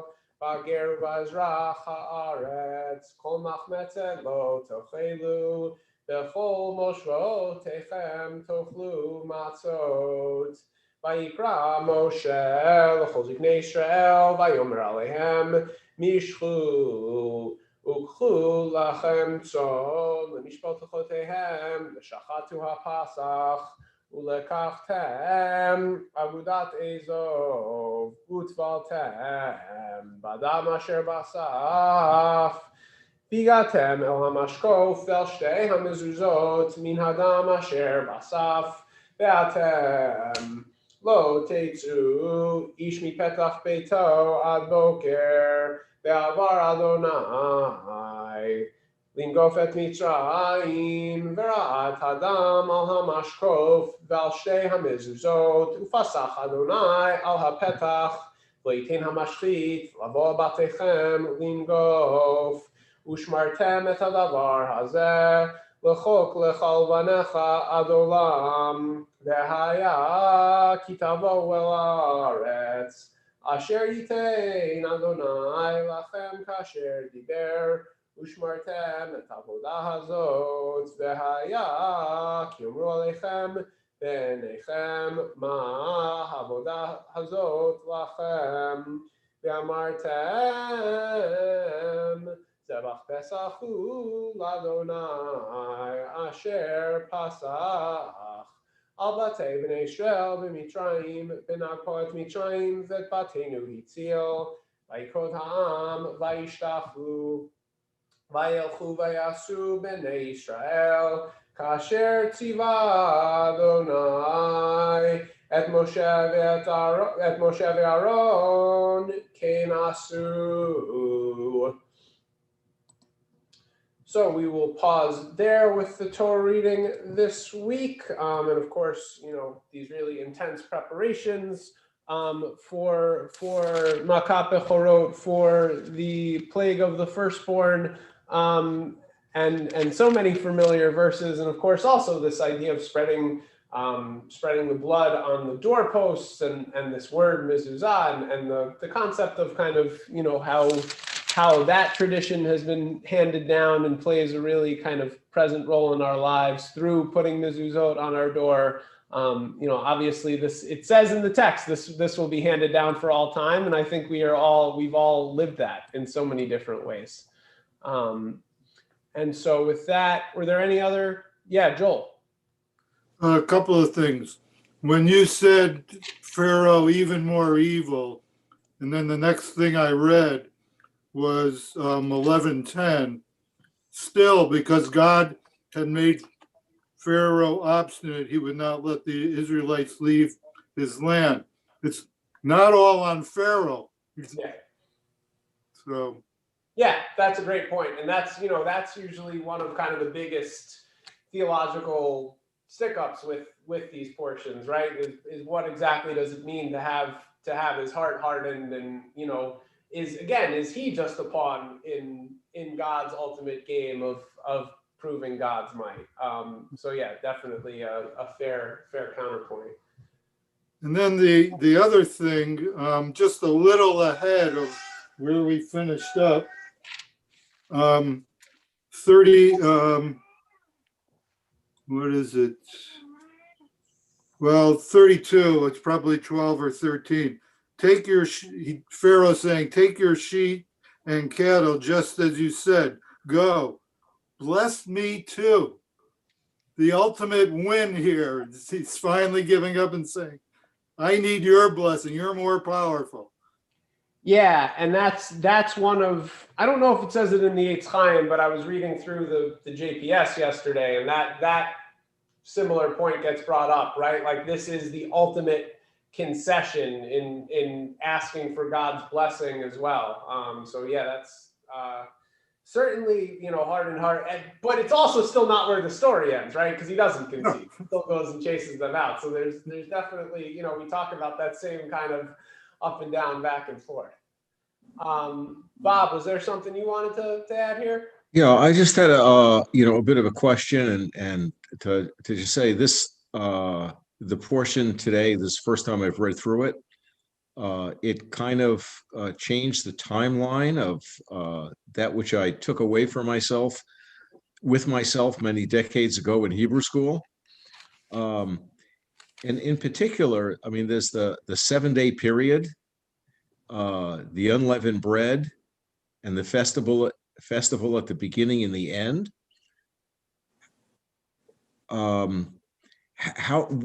Why did this happen before they left Egypt? It happened before. I mean, there's probably a whole bunch of different answers to that, depending on how you read it. And also, it is worth clarifying that the source material is not entirely clear, because it is another one of these examples where the Torah text includes more than one account that kind of overlaps and repeats, but isn't exactly the same. But really up until, because I think the initial great miracle of Passover, it almost wasn't the Exodus in itself. It really was this being saved from the plague of the firstborn. And that is what all of this paschal sacrifice and the blood on the doorposts and, the time for preparation to leave, that's really where all this comes into play. And so I think in this narrative, that's really the focus. And, if you read it in a way where you didn't know what was happening next week, right? You didn't know about the splitting of the sea. You didn't know about the actual marching out of Egypt. This is really like kind of as big as you could possibly imagine. This is what it's all leading up to, right? And as Joel said, as Joel pointed out, this is what's leading up to what seems like Pharaoh's ultimate capitulation. And so I think there is a lot of kind of building up to just how great and important the plague of the firstborn was in kind of solidifying God's standing, but also in how great and momentous it was for the Israelites, experiencing it and being saved from it. Does that? Yeah, go ahead. Yeah, that all makes sense. What about the unleavened bread? I mean, how does that, all of a sudden come into things? Is there a symbol there? I mean, there is the symbol of like being hurried, right? Of all this not quite being expected. And that's certainly the symbolism that kind of resonates. There's also just the symbolism of Passover has certain elements of suffering, right? And the matzah is that it's in Hebrew, it's lechem oni, it's the bread of the poor. And so it's kind of as simple and humble and kind of self-inflicted reminders of that suffering as we can get. I think the interplay between the different narratives is a little bit more complex. And if you were to get into it academically, I think what you would probably wind up reading is that one part of the narrative comes from a certain author or a certain time period, and another part of the narrative comes from another author and another time period, and they mash them together. And so it's really confusing how we essentially have a narrative that says, hurry up and wait, right? That they were in such a rush that they didn't have time for the bread to leaven, but also there was a 7-day period and they had time for a sacrifice. So there's definitely some inconsistency there. I think there is a lot of room for us to to take the symbolism that results, and obviously that symbolism has become so essential to our own practice in terms of the matzah and the different associations with the matzah and the significance of the matzah. And I would argue that, you know, whether it necessarily makes sense in terms of the narrative is probably secondary. Maybe not in this moment when the question's popping into our mind, but in the grand scheme of Jewish history, I think we've taken a lot out of it in a way that the inconsistencies don't quite speak to. I'm sure that's not a completely fulfilling answer, but we can, you know, we can unpack it more fully another time, maybe over Pesach. Yeah, Bonnie. Another symbol I'm wondering about is the lamb shank that we have on the Seder plate.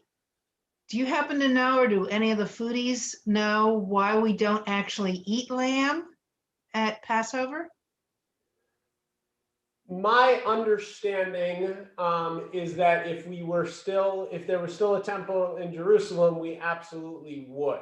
I think the concern of the rabbis is they are concerned with us kind of emulating the ritual without quite getting it right. And so instead of trying to recreate it in a way that, you know, in their mind might be halachically dubious or might actually be kind of sinful in not doing it the exact prescribed way of temple times, we've kind of lost the ability to even directly emulate it. And so we kind of honor it by putting the lamb shank on our table, but we don't kind of pretend that we're actually doing it by preparing lamb. And so it is kind of ironic, you know, there's a pretty strong tradition to not eat lamb on Passover because we want to honor it, but we also want to distance ourselves from, you know, kind of putting out the idea that we might be trying to do this paschal offering when we've kind of lost the means to actually do so.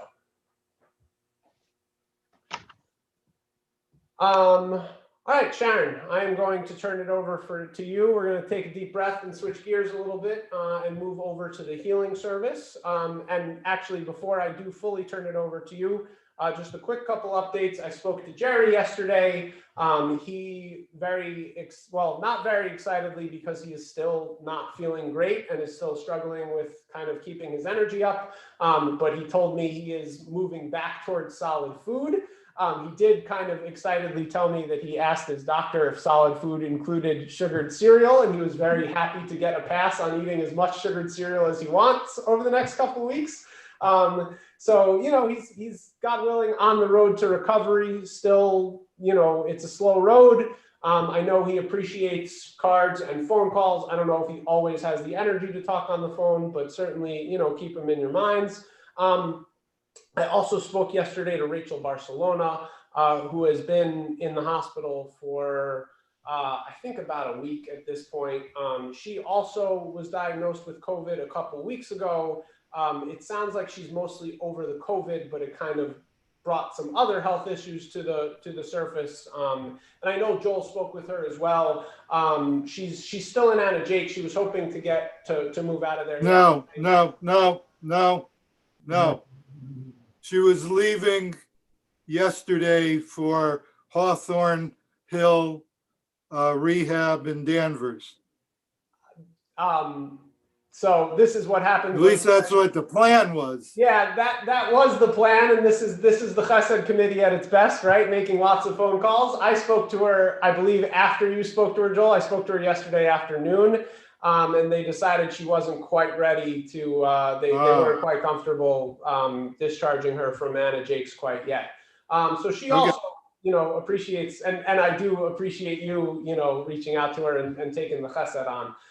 She also, you know, she is a deep, deep believer and definitely appreciates being included in our prayers for healing. And yeah, I just ask, you know, we're doing this on a global scale, but certainly to remember the people in our immediate spheres who need our healing as well.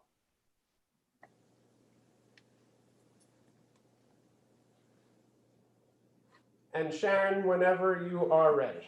Okay. I also just want to say that I talked to Jerry yesterday also, and he really, really appreciates the reaching out from the community. I just want to say that again. So anytime anyone is moved to do it, I know he really appreciates that a lot.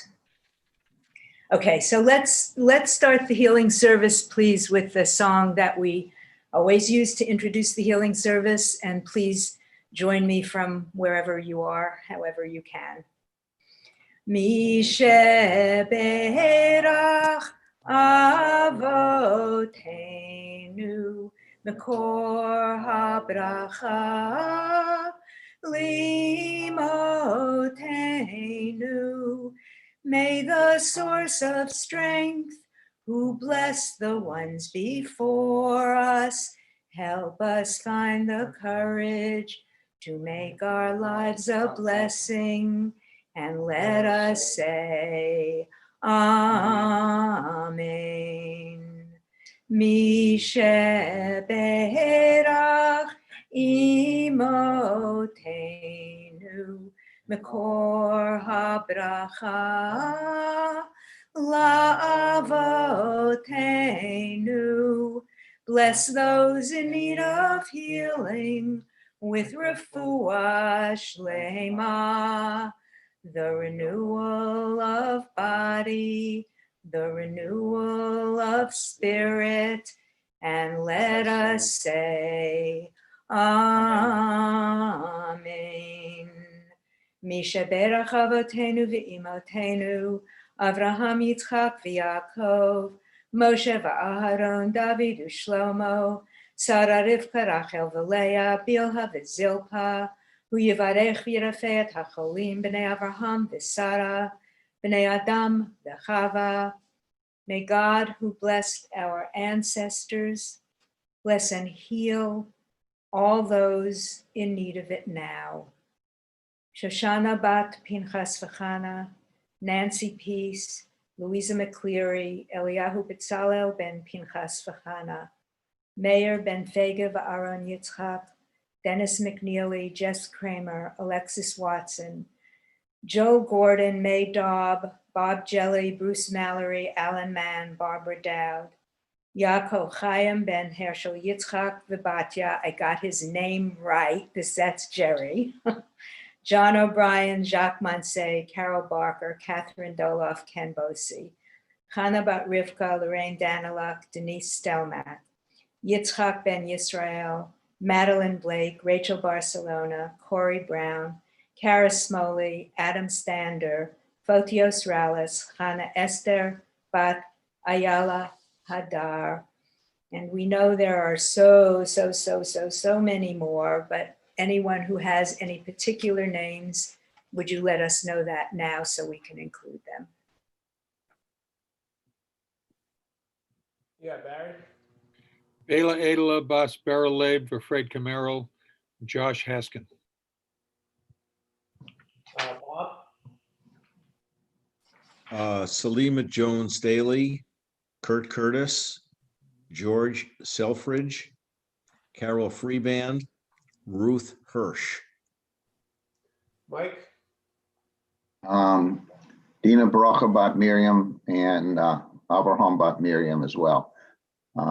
Just a little update on Ed Schenker. He had a test at the doctor on Monday, and he needs another test he's going to have, but he can't have it while COVID because it's not urgent. They have to wait till after COVID to do it. Thanks, Mike. Any other hands that I didn't see? Yeah, Gene. Martin Schrager. Let's take just another couple seconds to, I'm sure there's other names that we know, and obviously so many names that we don't know, and people that we, they're not just names. Everyone is people that we don't know or can't know that we want to include in our prayers for healing.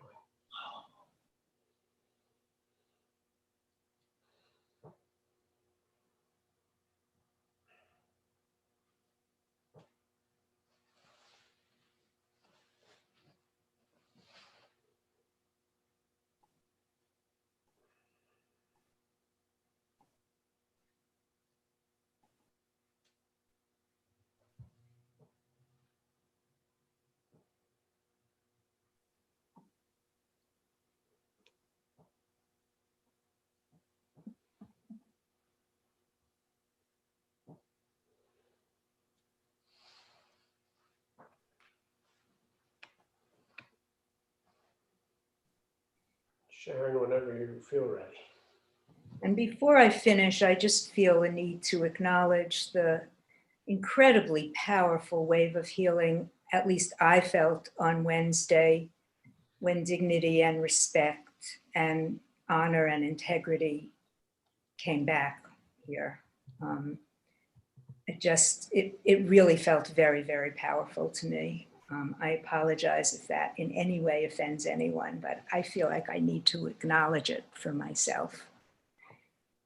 Ba'avur she'anach mitpalalim ba'avuram, v'yishchazeh HaKadosh Baruch Hu yimaleh rachamim aleihem, lahachalimam u'lerapotam, u'lahachazikam u'lahachayotam, v'yishlach lahem meira refuah shlema, refuat hanefesh, refuat haguf.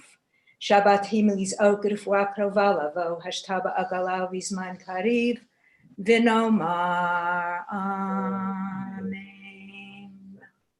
Thank you, Sharon. And in just a minute, we'll continue with the Haftarah.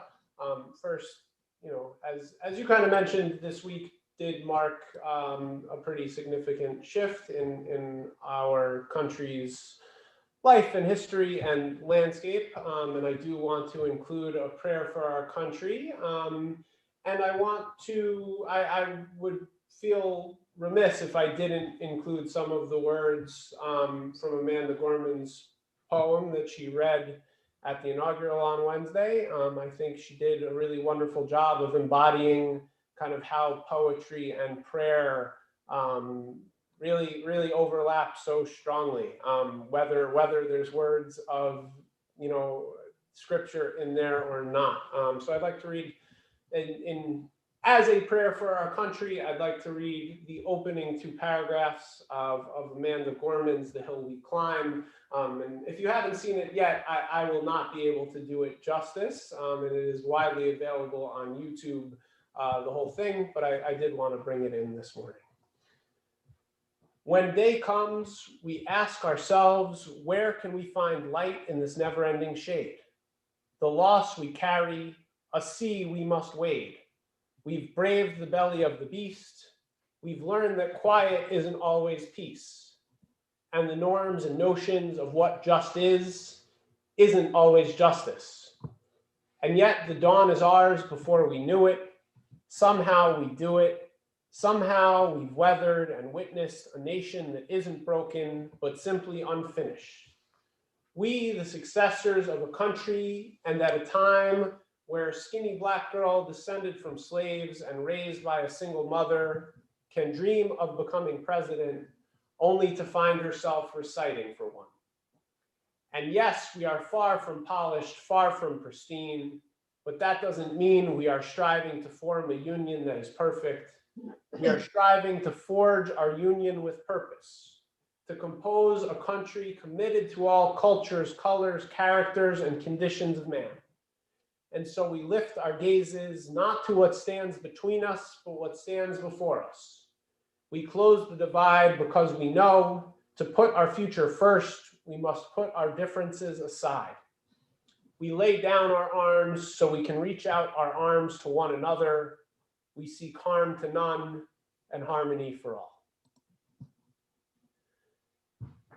And with that, I will turn it over to Judy Matthews, who will be reading this morning's Haftarah, which comes from Jeremiah. And if you want to talk about complex political landscapes, this morning's Haftarah is essentially a stinging rebuke of Egypt, but also kind of a promotion of the powers of King Nebuchadnezzar of Babylon. And so we all know how that plays out. And so there is just this continuous tension, again, between where does power reside, who is friend, who is foe, what is victory in a moment versus what is victory in the long term. So we're reading from Jeremiah chapter 46. It's on page 395 in the Eitz Chaim. I will put it up on the screen. And Mom, I'm happy to hand it over to you. Thank you. Baruch atah Adonai Eloheinu melech haolam asher bahar b'nim tovim v'ratzav v'divreihem anemarim be'emet Baruch atah Adonai, Abocher Batarav Moshe Avdo, U'Yisrael Amo, U'Vinviei Ha'emet B'Tzedek, Hadavar Asher Diber Adonai El Yirmiyahu Hanavi, Lavo Nebuchadrezzar Melech Bavel, Lehakot et Eretz Mitzrayim, Hagidu v'Mitzrayim b'Shmiu b'Migdol, b'Shmiu v'Nov v'Tachpanches, Imru Yityatzeb v'Hachem lach, Ki achlach erev Sevivecha, Madua Nischaf Abirecha, Lo Amad Ki Adonai Hadafo, Hirba Koshel Gam Nafal, Ish El Re'ehu, Vayomru Kuma V'Nashuva El Ameinu, Ve'el Eretz Moladetenu, Mipnei Cherev Hayonah, Karu Sham, Paro Melech Mitzrayim Sha'on, He'evir HaMoed, Chayani Ne'um Adonai, Adonai Tzvaot Shemo, Ki Kedavor Beharim, Uchecharmel Vayam Yavo, Klei Gola Asilach, Yoshevet Bat Mitzrayim, Kinof Lishama Tieh, V'nitzta Me'en Yoshev, Egla Yefeifia Mitzrayim, Keretz Mitzafon Bava, Gam Zchireha V'kirba Keglei Marbei, Ki gam he mahivnu, nasu yachtav lo amadu, ki yom edam, balehem et pikudatam, kola kanachash yelech, ki vachayil yelchu, uvakardu mot ba'ula, kechotfei etzim, kartu ya'aranu madonai,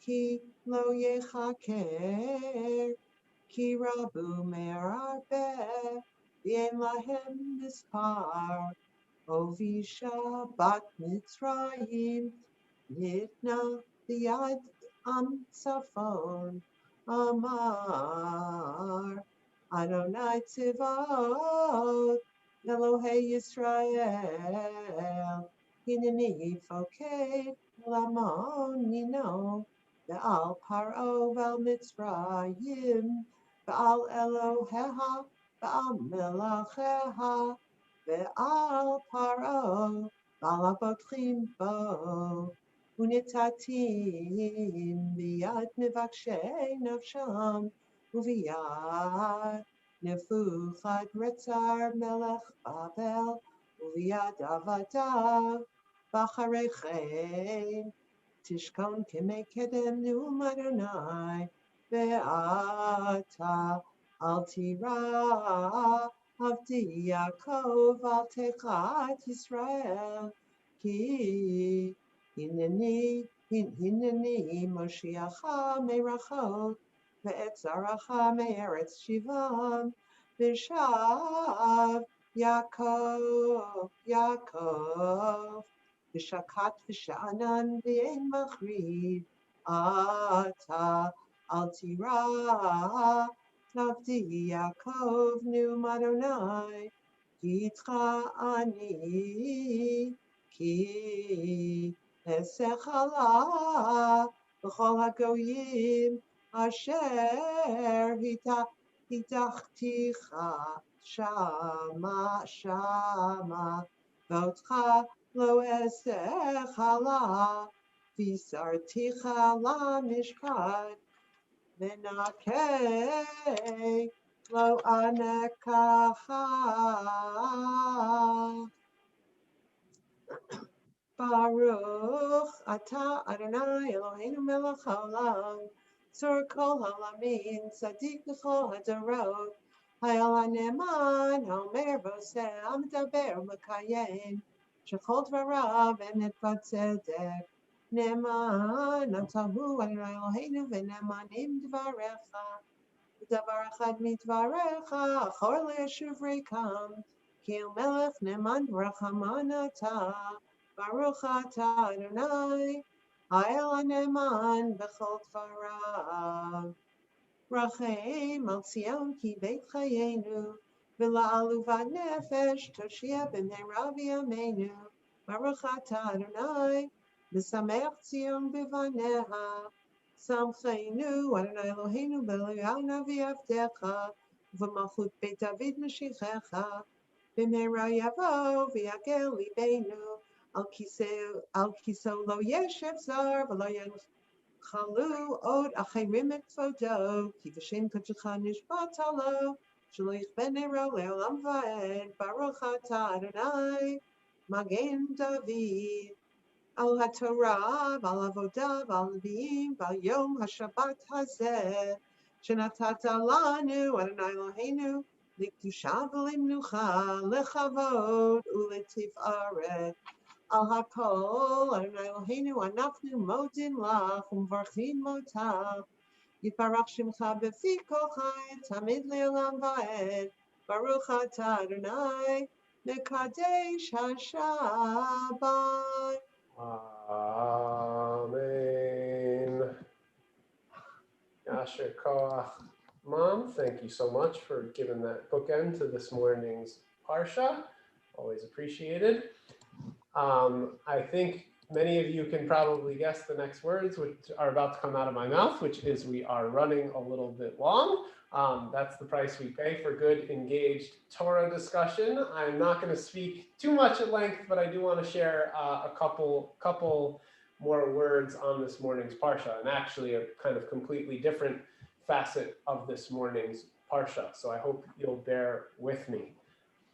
I want to start this morning by reading a Mishnah that comes from the section of Mishnayot about Rosh Hashanah, but really kind of reflect on the Jewish calendar as a whole. And for those of you who were in Adult Ed this past Tuesday night, it will sound familiar. There are 4 days in the year that serve as the new year. Yeah. First of Nisan is the new year for kings and festivals. The first of Elul is the new year for tithing animals. The first of Tishrei is the new year for years. And the first of Shvat, according to Beit Hillel, the 15th of the month, is the new year for trees. Well, aren't the Jewish people lucky? Just in case the 8 crazy nights of Hanukkah weren't enough celebrating for us, we can throw in 4 separate New Year's celebrations on our calendars. The favorite wording of which from that Mishnah, for me at least, is the new year for years. Because really, what else would a new year be celebrating?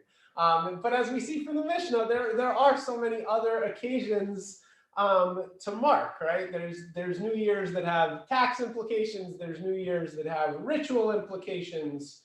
But the reason that I'm bringing this up right now is twofold.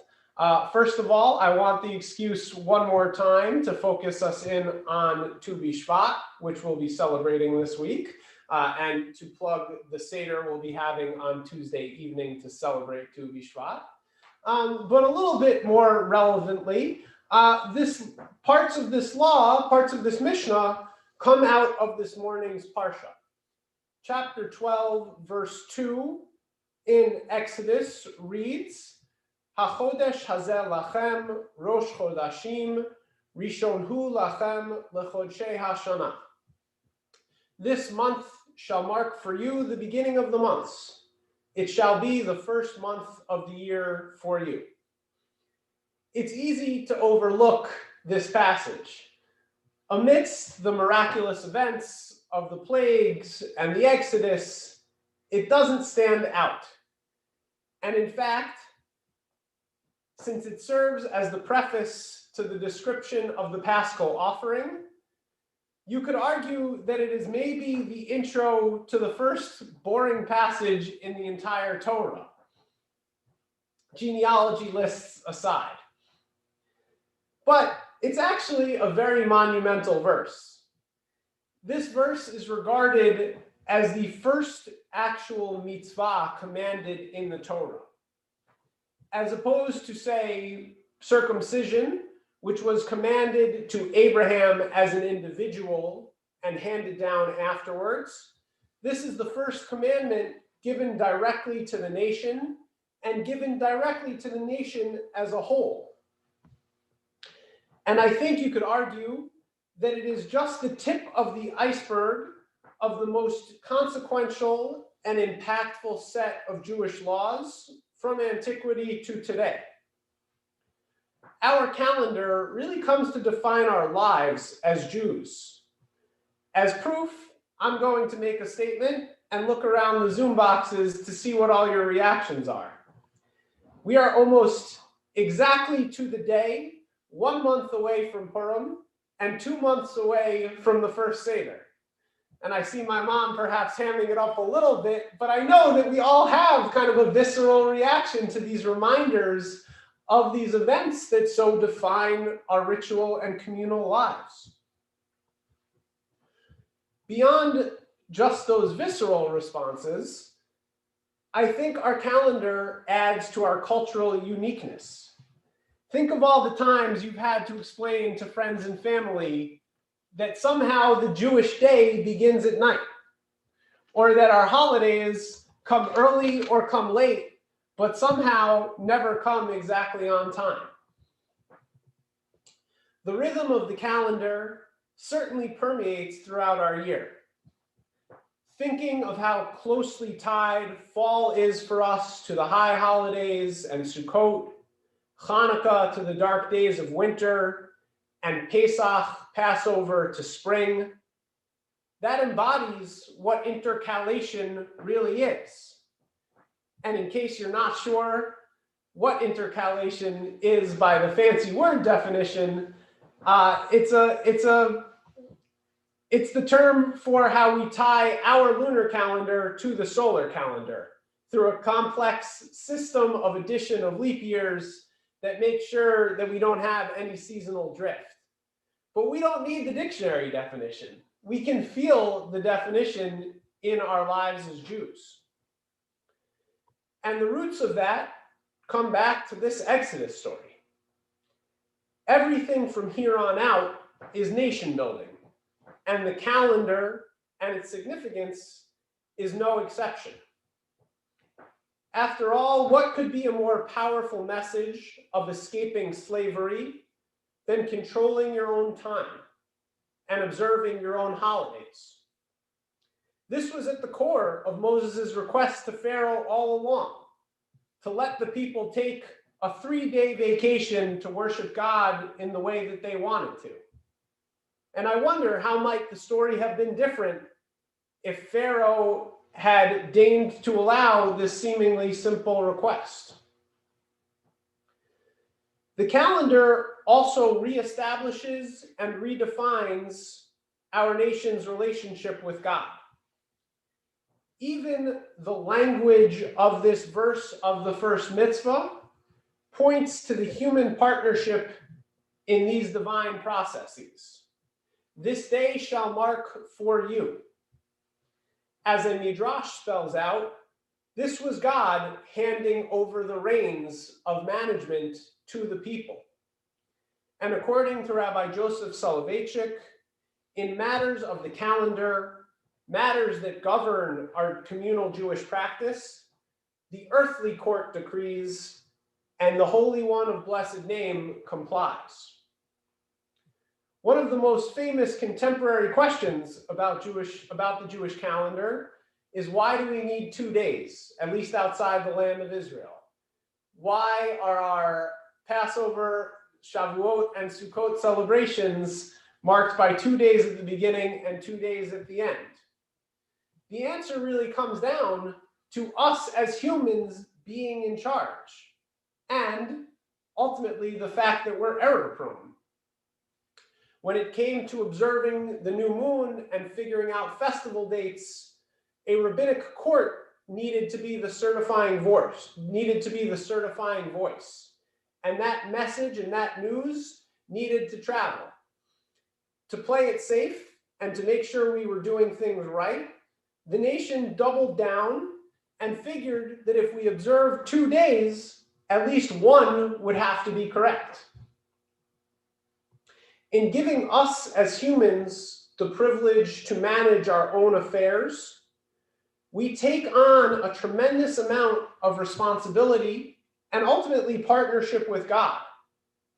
And we're also given a very constant reminder that the world is not perfect, that we need to figure out ways to deal with our own systems and the errors that they will inevitably produce.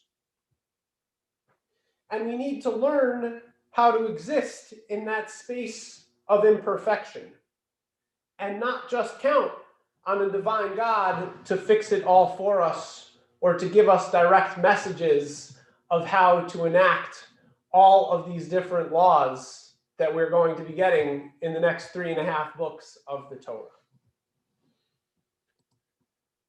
So always a lot to think about when it comes to the Jewish calendar. I don't know if we can open it up for another minute or two if anyone has questions or comments or associations with the idea of this first commandment being an especially epic one, or if it really is just something that has become so deeply embedded into our lives and our practice and our communities.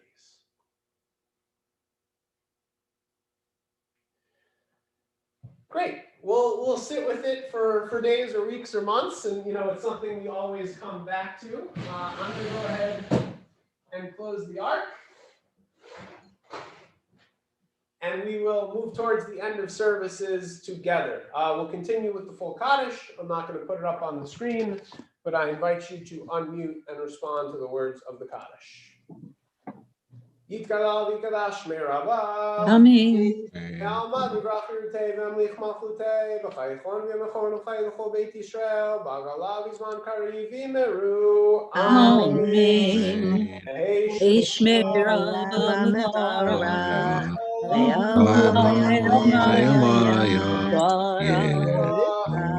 Barach v'shabach v'par v'chumam v'naseh v'tadar v'kalei v'kalal shrei d'kudesha Brichu.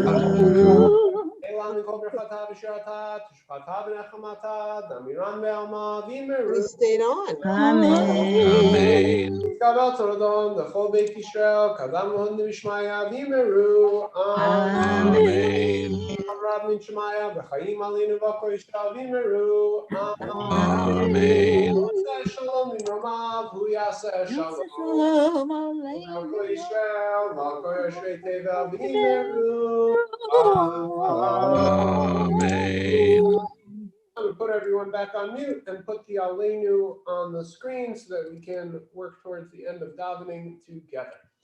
Aleinu l'shabeach l'adon hakol ate gedula le'otzer reshit shelo asanu kegoyei haratzot velo samanu kimishpachot hadama shelo sam chelkeinu kahem v'gor aleinu kechol hamonam v'anachnu korim mishachavim umodim Lifnei melech malchei hamlachim hakadosh baruch hu shehu noteh shamayim yosed haaretz umoshav yikaro b'shamayim imal shchinatu zo begavei meromim hu Eloheinu einod Emet malkeinu efesu lato kakatuv b'torato v'yadata yom hashevota elevavecha ki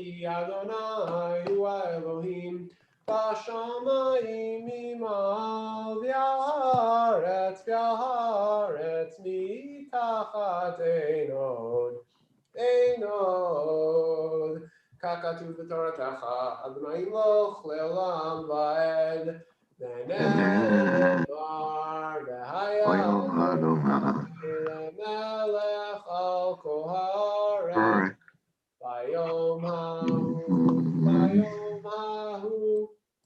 Yeah, Adonai Echad. Ushemo. Ushemo. Ushemo Echad. And in just a moment, on page 184, we'll continue with the Mourner's Kaddish. This week, Congregation Abbas Achim marks the Yortzeitin of Faith Gerber Edelstein, Elizabeth Litkowski, Lawrence Barry Schwartz, Newton Setlin, and Albert Douglas McBurney. May all their memories be a blessing. And I invite anyone who would like to unmute to say the Kaddish along with me. Yitgadal. Iskadash Shmei Brava.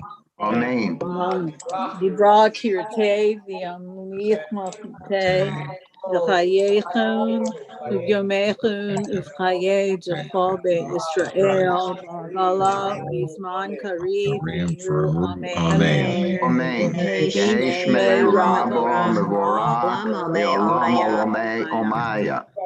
V'yishtabach, v'yitpa'ar, v'yitramam, v'yitnaseh, v'yitadar, v'yitaleh, v'yitalal, shmei b'kudusha, v'yichrichu. Leila min kol birchata v'shirata, tush b'chata v'nechemata, damiran v'yama v'imru, amen. Amen. Yehei shlama rabba min shmaya, v'chayim aleinu v'yal kol Yisrael v'imru, amen. Amen. Seh shalom b'mramav, Yaseh shalom aleinu v'al kol Yisrael v'imru, amen. Amen. May be seated. Once again, Shabbat Shalom, everyone. So nice to see you all, and thank you to everyone who thank you in Yasher Koach to everyone who participated this morning. A lot going on this week. I'm going to try not to forget anything. First, on Tuesday evening, we will be having our Tu B'Shvat Seder, working together with Congregation Shirat Hayam in Swampscott and their Rabbi Michael Rogozin. I hope you will join in and spread the word. That is at 7:30 on Tuesday, so there won't be any adult ed. There will just be the Tu B'Shvat Seder. Of course, on Thursday morning, we will be having our Thursday morning minyan, which is Tu B'Shvat. There's not a ton that gets added in liturgically, but I'm sure I can find some things to spice it up a little bit. So please consider joining us at 8 on Thursday. And then next Shabbos, we're actually going to be having a guest speaker, a friend of mine. I'll call him a friend, Reverend Lou Lassard, who got his ordination last May from Chimes up in Maine, a place that Joel can probably, or I think it's Chime, a place that Joel can speak much more at length about. He runs the food pantry at the Pettingill House and is also an ordained interfaith reverend. And since we are talking next week, we'll be reading the Song of the Sea, but we're also going to be talking about the manna.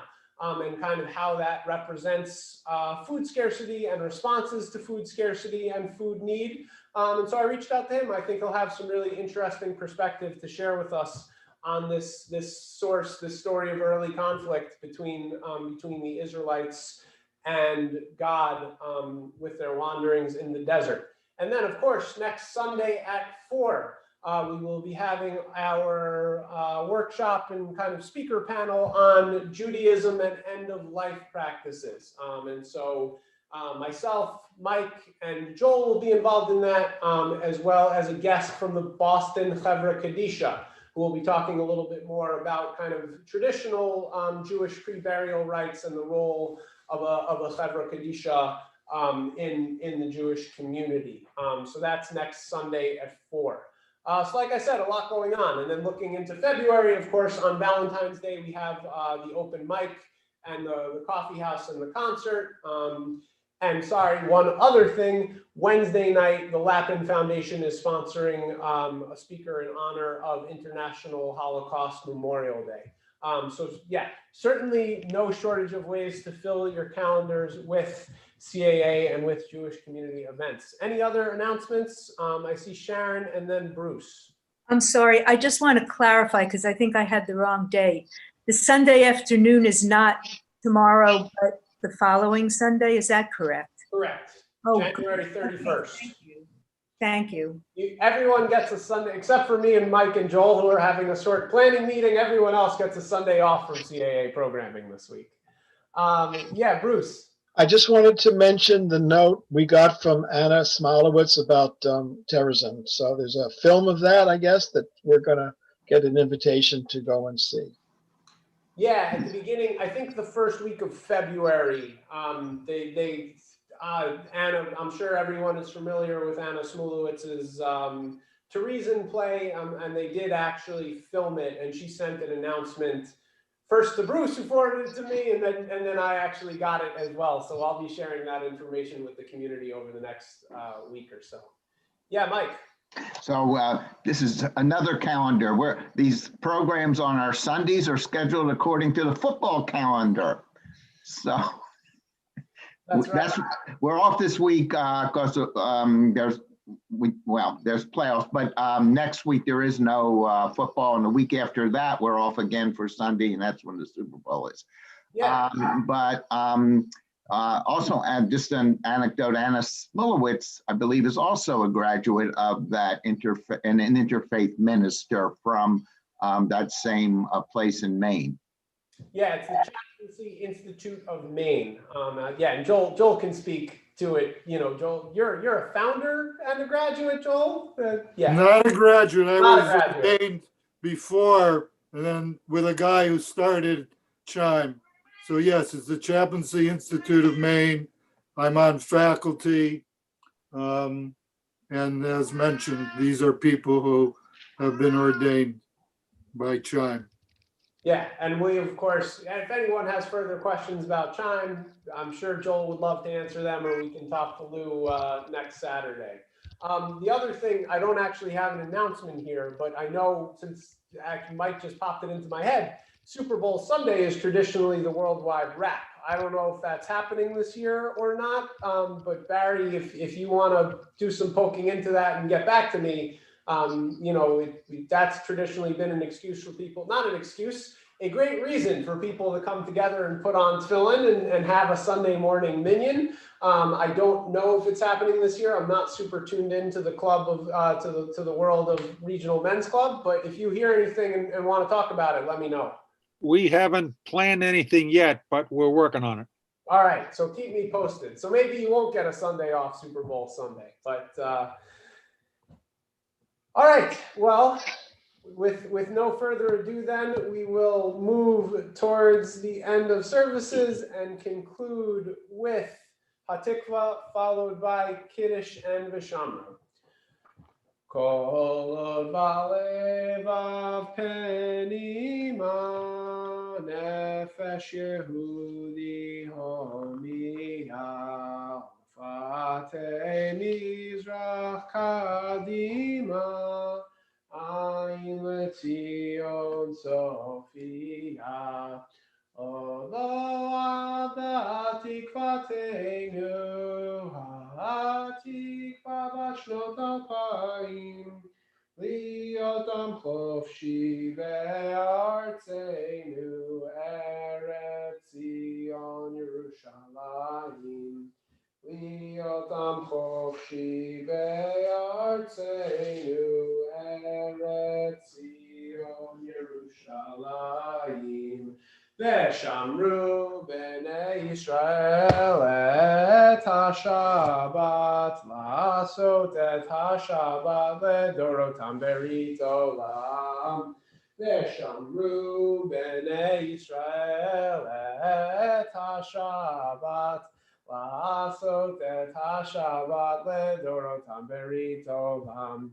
Beni uvein b'nei Yisrael oti le'olam, oti le'olam. Veshamru b'nei Yisrael et ha-Shabbat la'asot et ha-Shabbat ledorotam berit olam.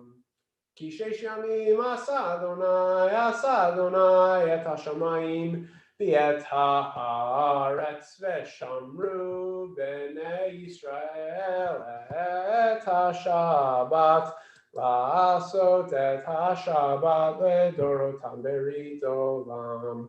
וביום השביעי שבת וינפש, שבת וינפש, שבת וינפש, ושמרו בני ישראל את השבת, לעשות את השבת לדורותם ברית עולם. על כן ברך אדוני את יום השבת ויקדשהו סברי. לחיים.